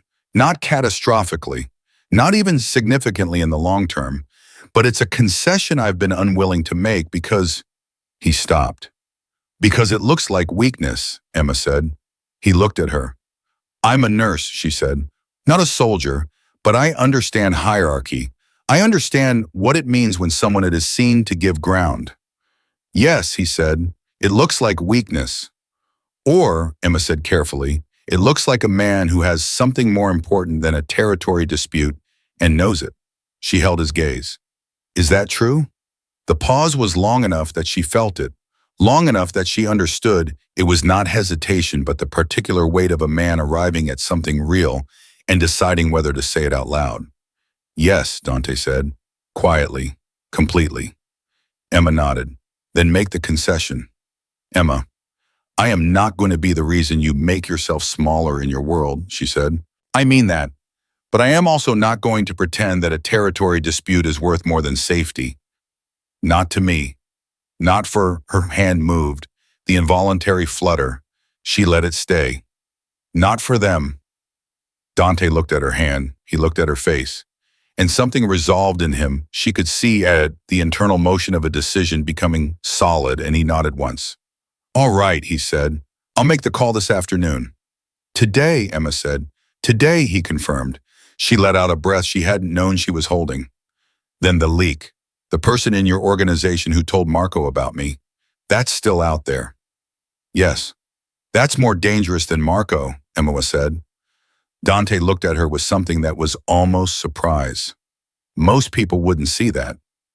Most people aren't calculating the way I've been calculating, Emma said. Marco is a known threat now. You know what he wants, and he knows you know. That's manageable in your world. The person inside your world who told him that's someone who's been close to you. That's someone who knows things beyond just me. Dante was very still. You already know who it is, Emma said. Not a question. Another pause. This one had a different quality, not the pause of decision, but the pause of acknowledgement. I have a strong suspicion, he said, but you don't have proof. Not yet. Emma looked at him. How long before you do? By tonight, he said. And the certainty in his voice was not bravado. It was the matter-of-fact certainty of a man who is very good at exactly this kind of problem. Okay, Emma said. Then tonight you'll tell me everything. The Marco calls, the territory, the leak, all of it. Agreed, yeah, he said. She stood up. He stood with her, a reflex, and they were closer than they'd been in a room that wasn't a car, and she felt the warmth of him in the particular way she had felt it on a terrace 8 months ago, and in the back of a car last night, and in the restaurant, and she thought you already know. You've already decided. The word already lives in you, and the only question left is what you do with it. There's something else, Dante said. Emma looked up at him. I want you to stay, he said. Not for today. I want you to stay here. In this house. I want you and the baby here where there are people I trust, where the perimeter is controlled, where I know what is happening at all hours. He looked at her with the unguarded expression she was beginning to recognize as the version of him that was most real. I know that is more than you agreed to. I know it is more than you may be ready to agree to, but I want you to know that it is what I want. Emma looked at him for a long moment. That's a lot to want, she said. I know. We've known each other for 1 night and 2 days, she said. We've known each other for 8 months, he said. We just weren't in the same room for most of it. She looked at the door, at the house around them, quiet and warm and real, at the folder on the table with the ultrasound image, at the 3 keys that were currently in her coat pocket because she had put them there without thinking and had not taken them out.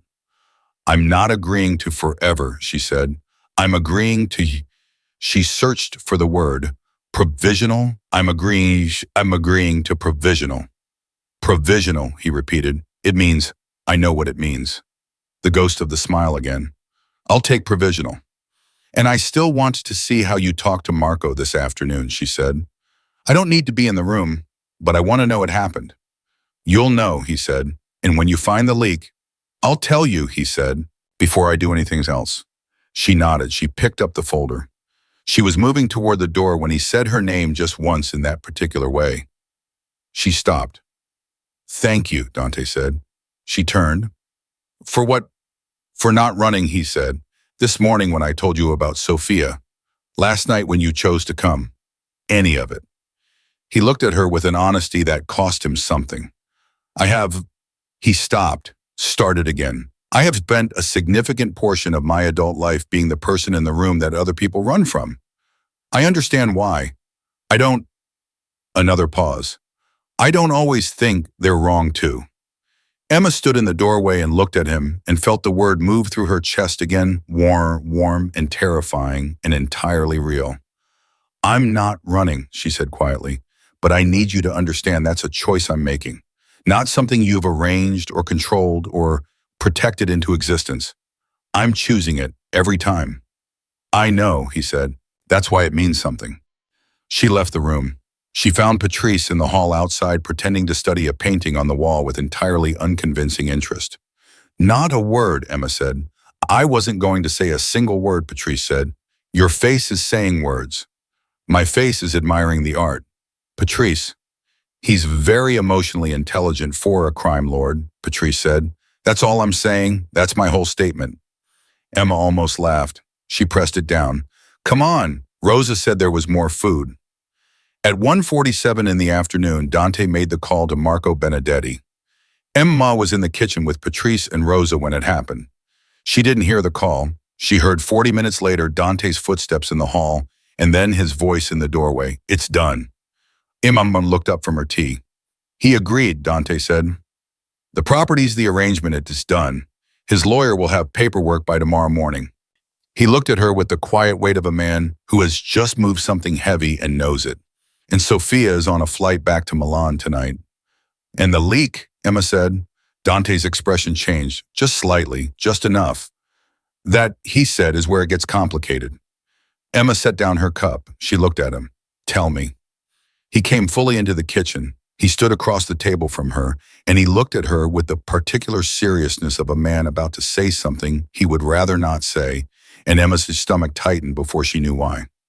The person who told Marco about you, Dante said, has been with me for 7 years. Was someone I trusted completely. Emma waited. His name is Carver, Dante said. The name landed like a stone in still water. Carver, the man who had called at 12:58 in the morning. The man Dante had said he trusted. The man who Emma now understood had been on both sides of the same conversation at once. He told you about Sophia, Emma said slowly, and he told Marco about me. Yes, Dante said. He was controlling the information, Emma said, feeding you what you needed to hear to keep you calm while making sure Marco stayed informed. Yes, which means Marco has known everything that Carver knew, Emma said. For how long? Dante's jaw was tight. I don't know yet, long enough. He looked at her. Long enough that some of what I told Carver about you, about looking for you, about the building on Meridian Marco may have as well. The room was very quiet.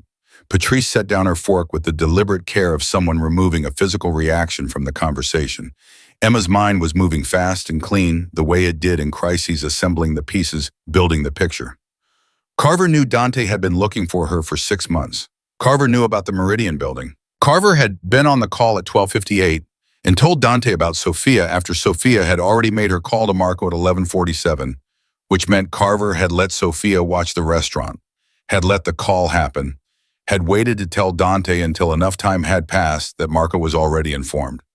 He wanted Marco to know about me before you could decide how to manage this situation, Emma said.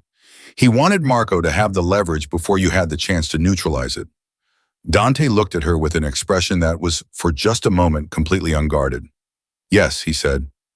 Where is Carver now? Emma said. Being located, Dante said. He left the city this morning. He knew you'd figure it out. He knew I'd figure it out, Dante agreed. Emma looked at her hands on the table. She looked at Patrice. She looked at Dante standing across from her with the controlled, careful face that she had learned to read and was reading now as I am handling this, and I am angry, and I am beneath both of those things scared.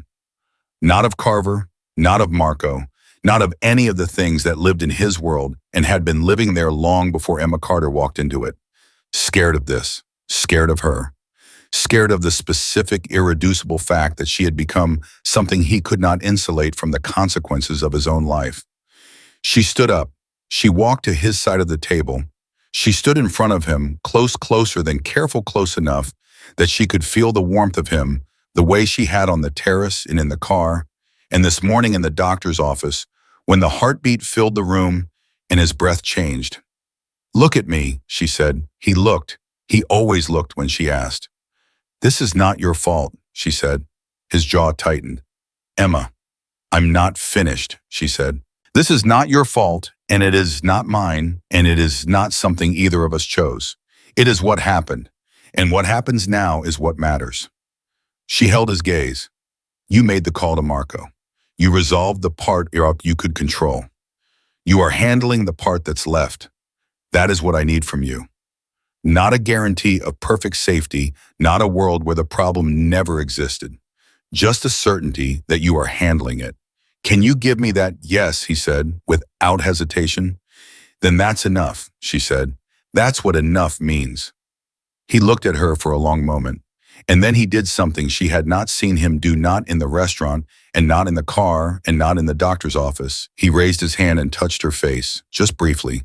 Just the edge of his thumb against her cheekbone, a touch so careful and so deliberate that it felt like the most serious thing that had happened all day, which was saying something considerable. "You are," he started, and stopped. "What?" she said. He shook his head slightly. "Unexpected," he said, like it was not quite the word he meant, but the closest one he could reach. Emma looked at him. She looked at the man who had walked into a convenience store and rearranged her entire world in the space of 1 hour, who had left crackers and the right brand of vitamins and 3 keys, who had made a territorial concession to keep her name out of a criminal dispute, who was standing in his own kitchen with his jaw tight and his hand gentle, and his eyes doing that thing where everything he couldn't say was visible anyway. She thought about provisional, about the word she was carrying, about what it meant to choose something fully with your eyes open. She thought later. She would say it later when the Carver situation was resolved and Marco was settled and the leak was sealed and she had slept more than one night in a row and the world was fractionally less on fire. She would say it later when it could be said properly, clearly, with the full weight of all the calculation and all the abandonment of calculation that had produced it. Later. But she let herself just for a moment lean slightly into the hand that was still barely touching her face. And Dante, who was a man of few unnecessary gestures, did not move away. Rosa at the counter had developed a sudden intense interest in a cutting board. Patrice behind Emma was staring at the ceiling with great concentration. Outside Chicago was cold and complicated and full of all the things that were still unresolved. But in the kitchen, for this single suspended moment, everything was exactly what it was and nothing demanded to be anything else. Then Dante's phone buzzed. He pulled back, looked at the screen. His expression went flat in the specific way she recognized now, as "This is information I did not want." "Carver," he said, not into the phone, to her. Emma stepped back. "What?" Dante turned the phone so she could see the screen. It was a message from a number she didn't recognize. 4 words, no punctuation, sent from Carver's personal line at 3:41 in the afternoon. "Ask her about Derek." Emma read it twice, then once more. The kitchen was absolutely silent. "Ask me about Derek," Emma said. The words tasted wrong in her mouth. "What does that mean?" Dante looked at her. His expression was contained and careful, and asking nothing, just waiting. Emma's mind was already moving. Derek in the convenience store. Derek who had known exactly where she was on a Tuesday night at 11.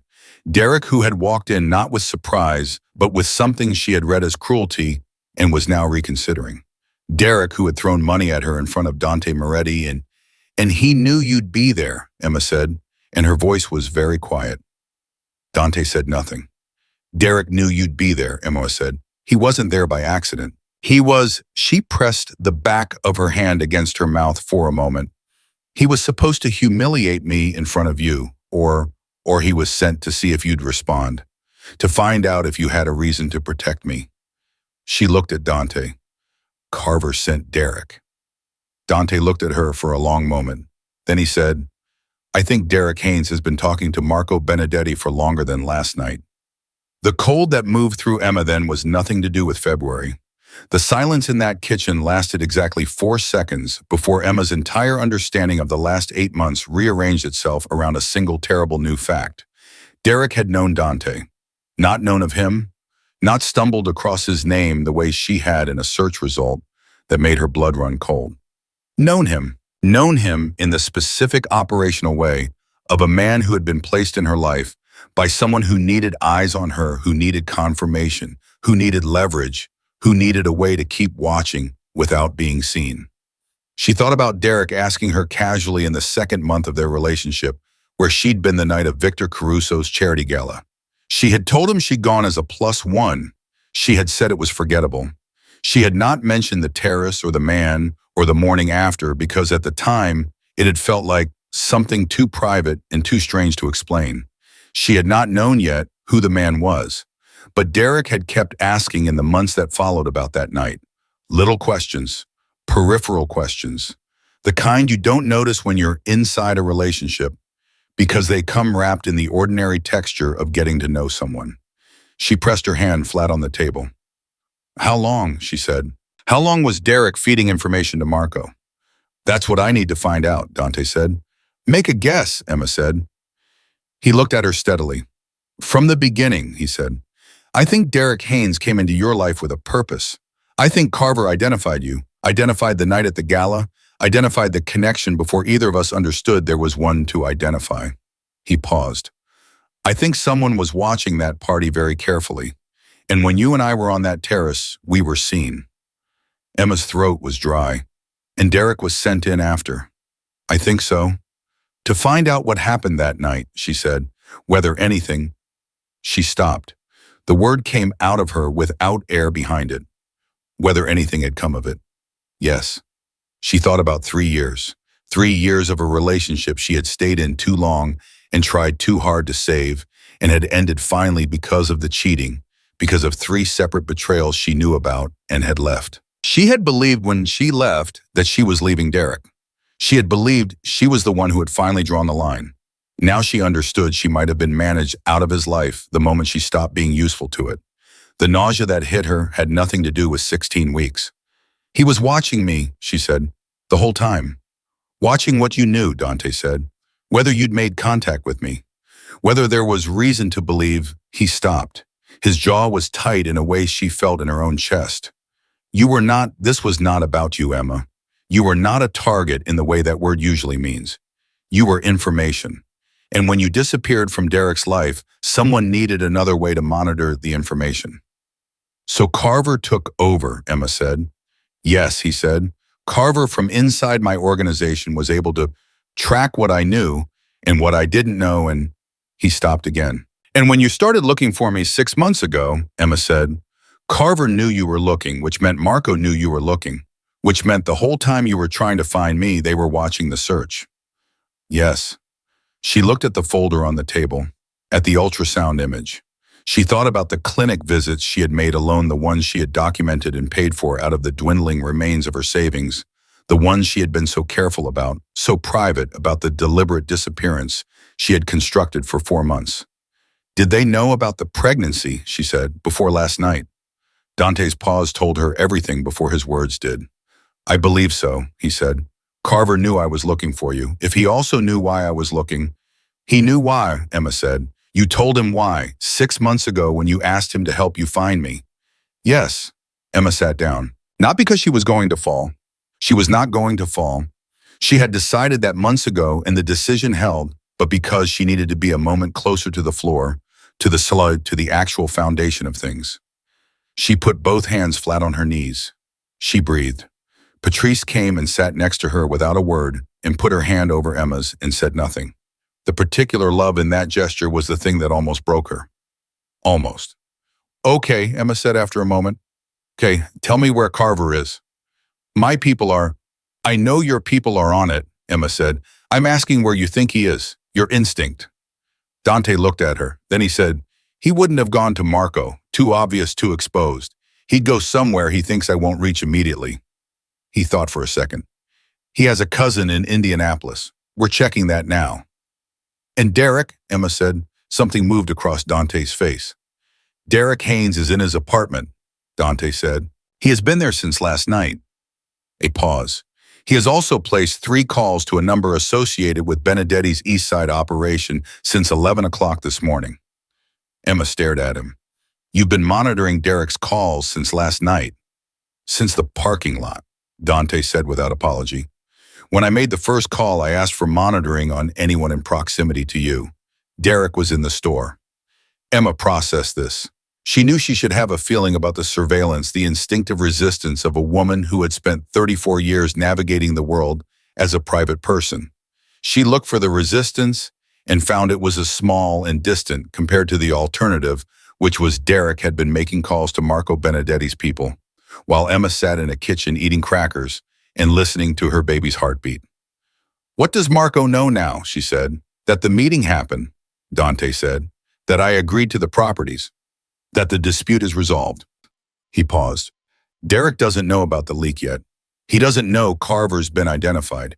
He thinks the situation is still, he chose the word carefully, managed. So Derek thinks he's still useful, Emma said. Yes. Emma looked at Patrice.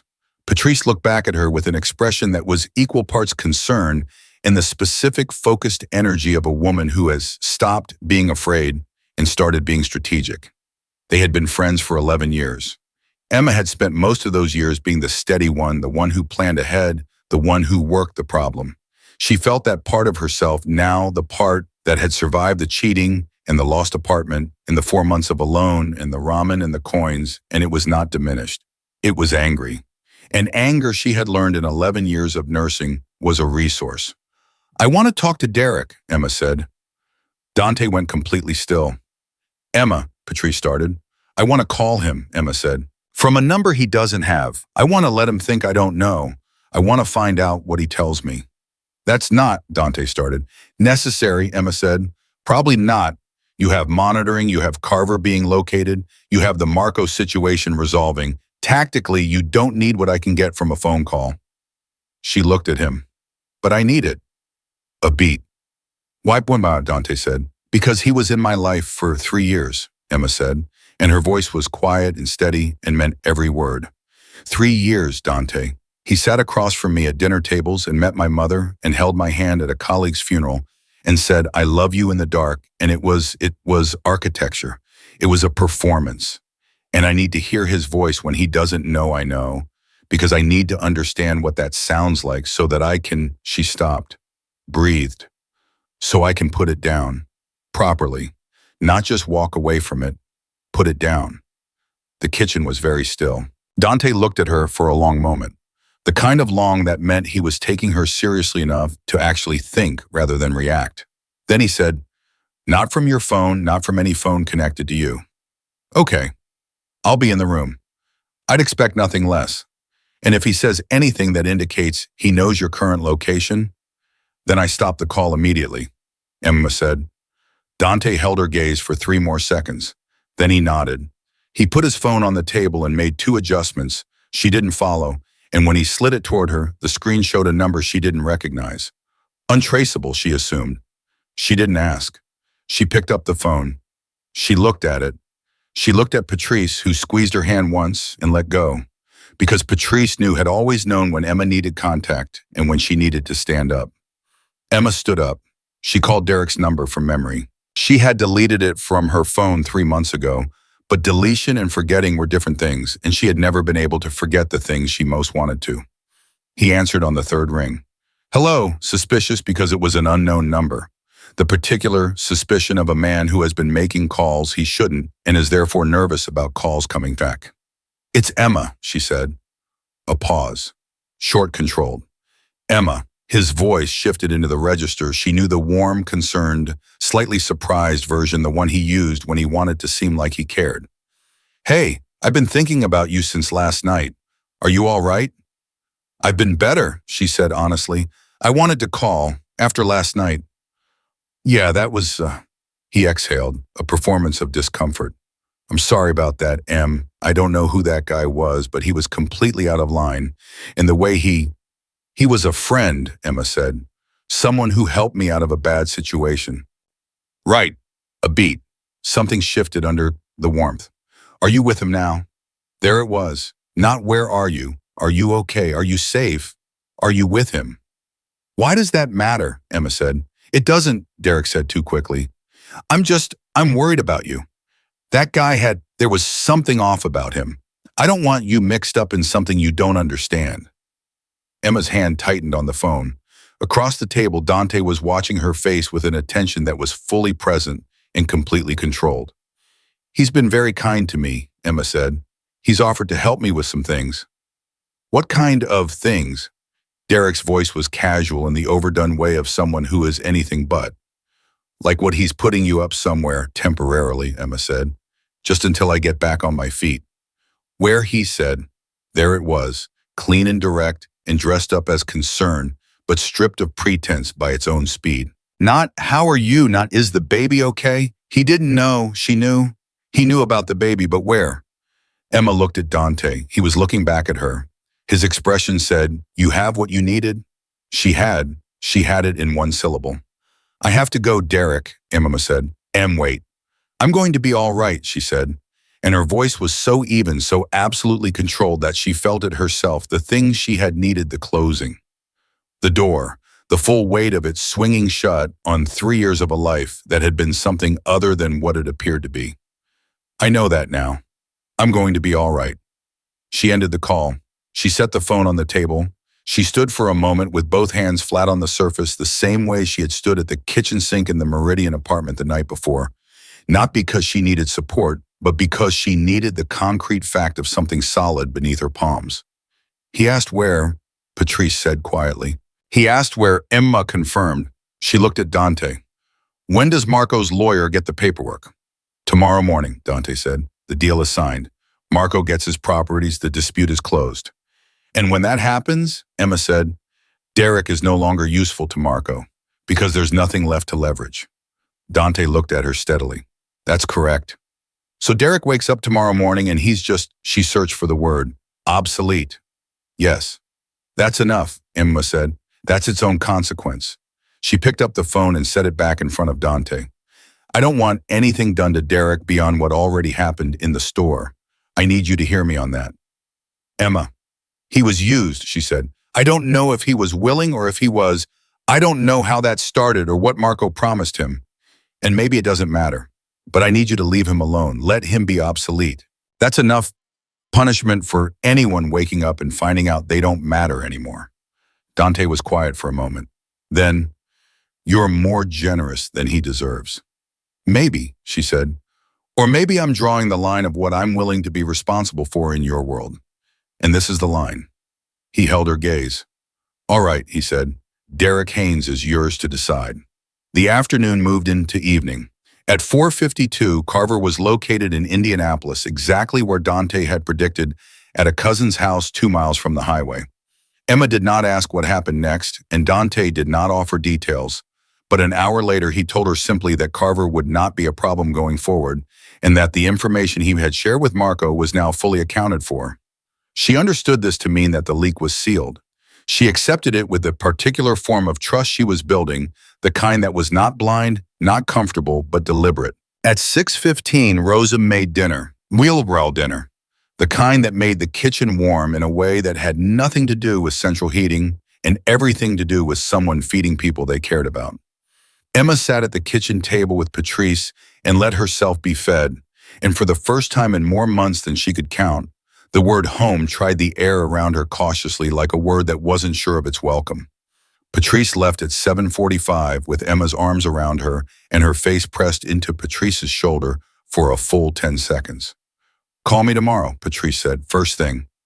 First thing, Emma agreed. And Patrice pulled back and looked at her with those steady, honest eyes.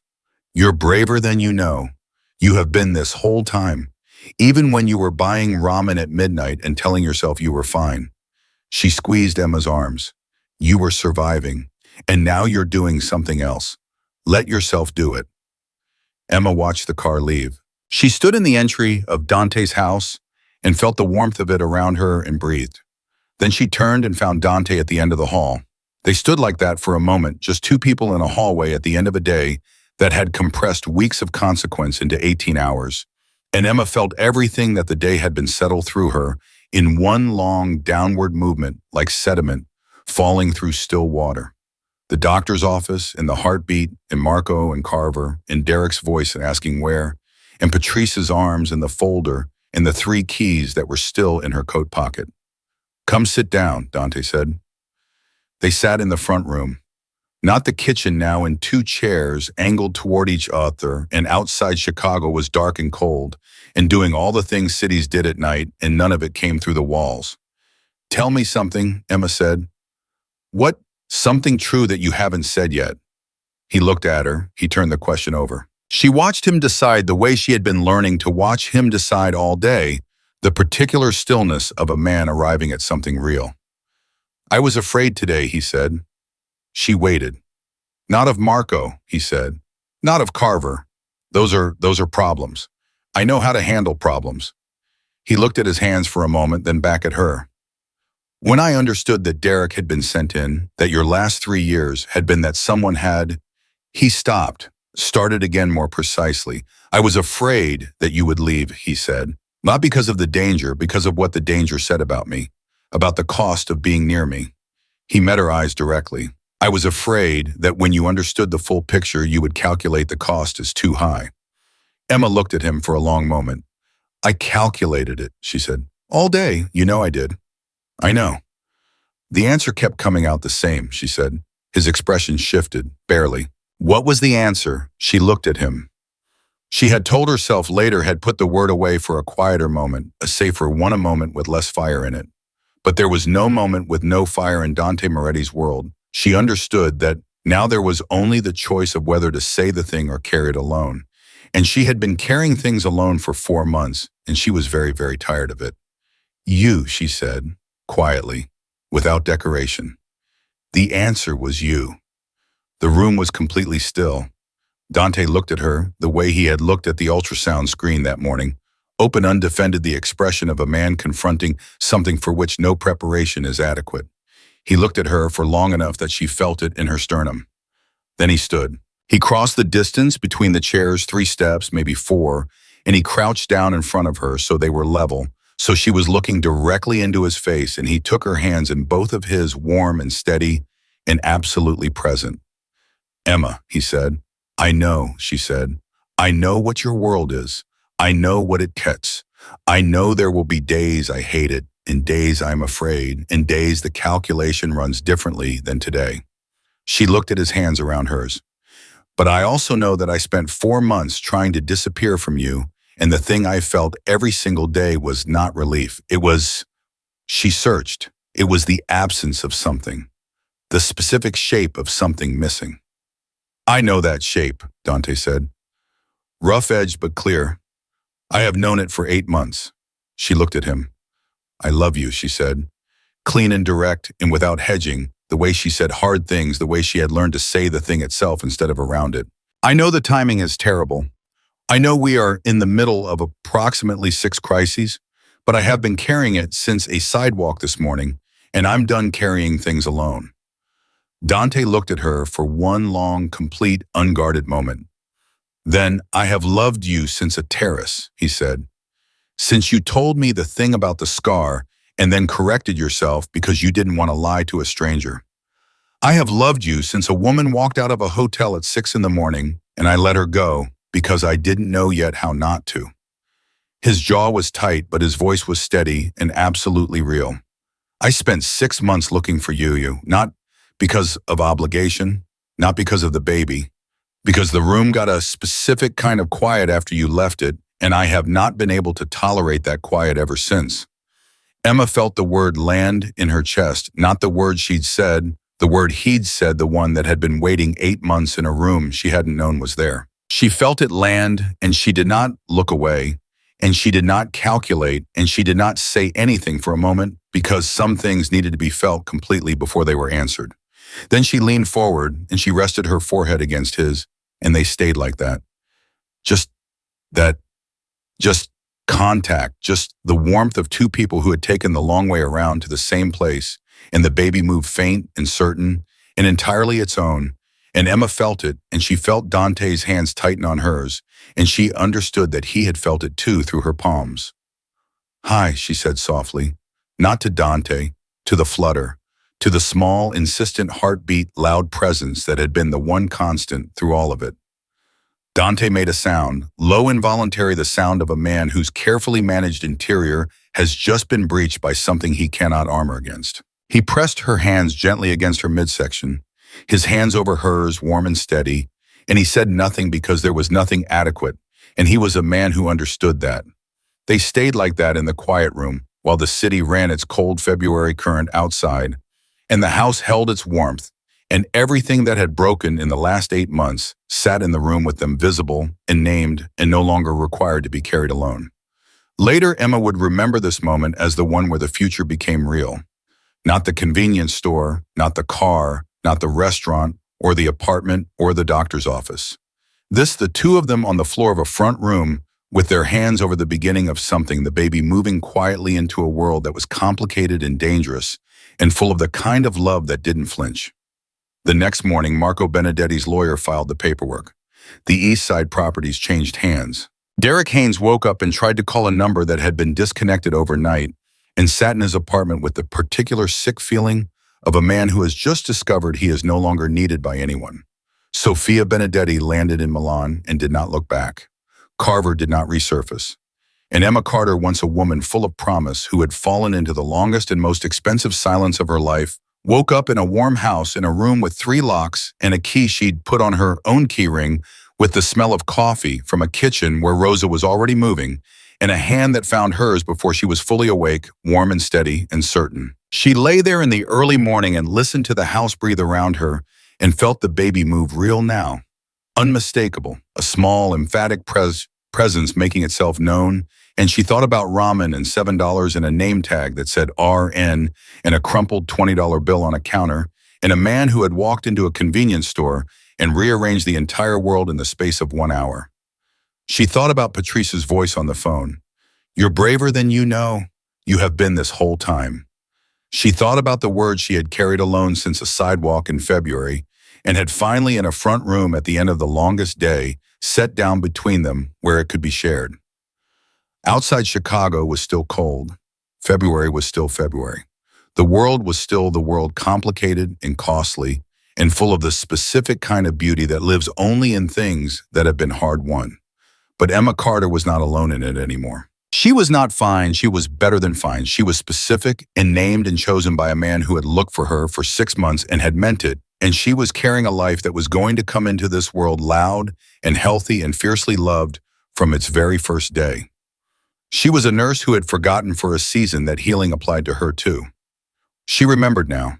She held the hand that held hers, and she pressed her free palm against the small, determined life moving beneath it, and she chose completely deliberately, with every calculation she had and every instinct she'd learned to trust. She chose this. She chose him. She chose them. She chose the future that began today and belonged to no one but the people in this room who had fought for it, without knowing, each in their own private darkness, that the other was fighting too. And that was enough. That was everything. That was exactly where the story began.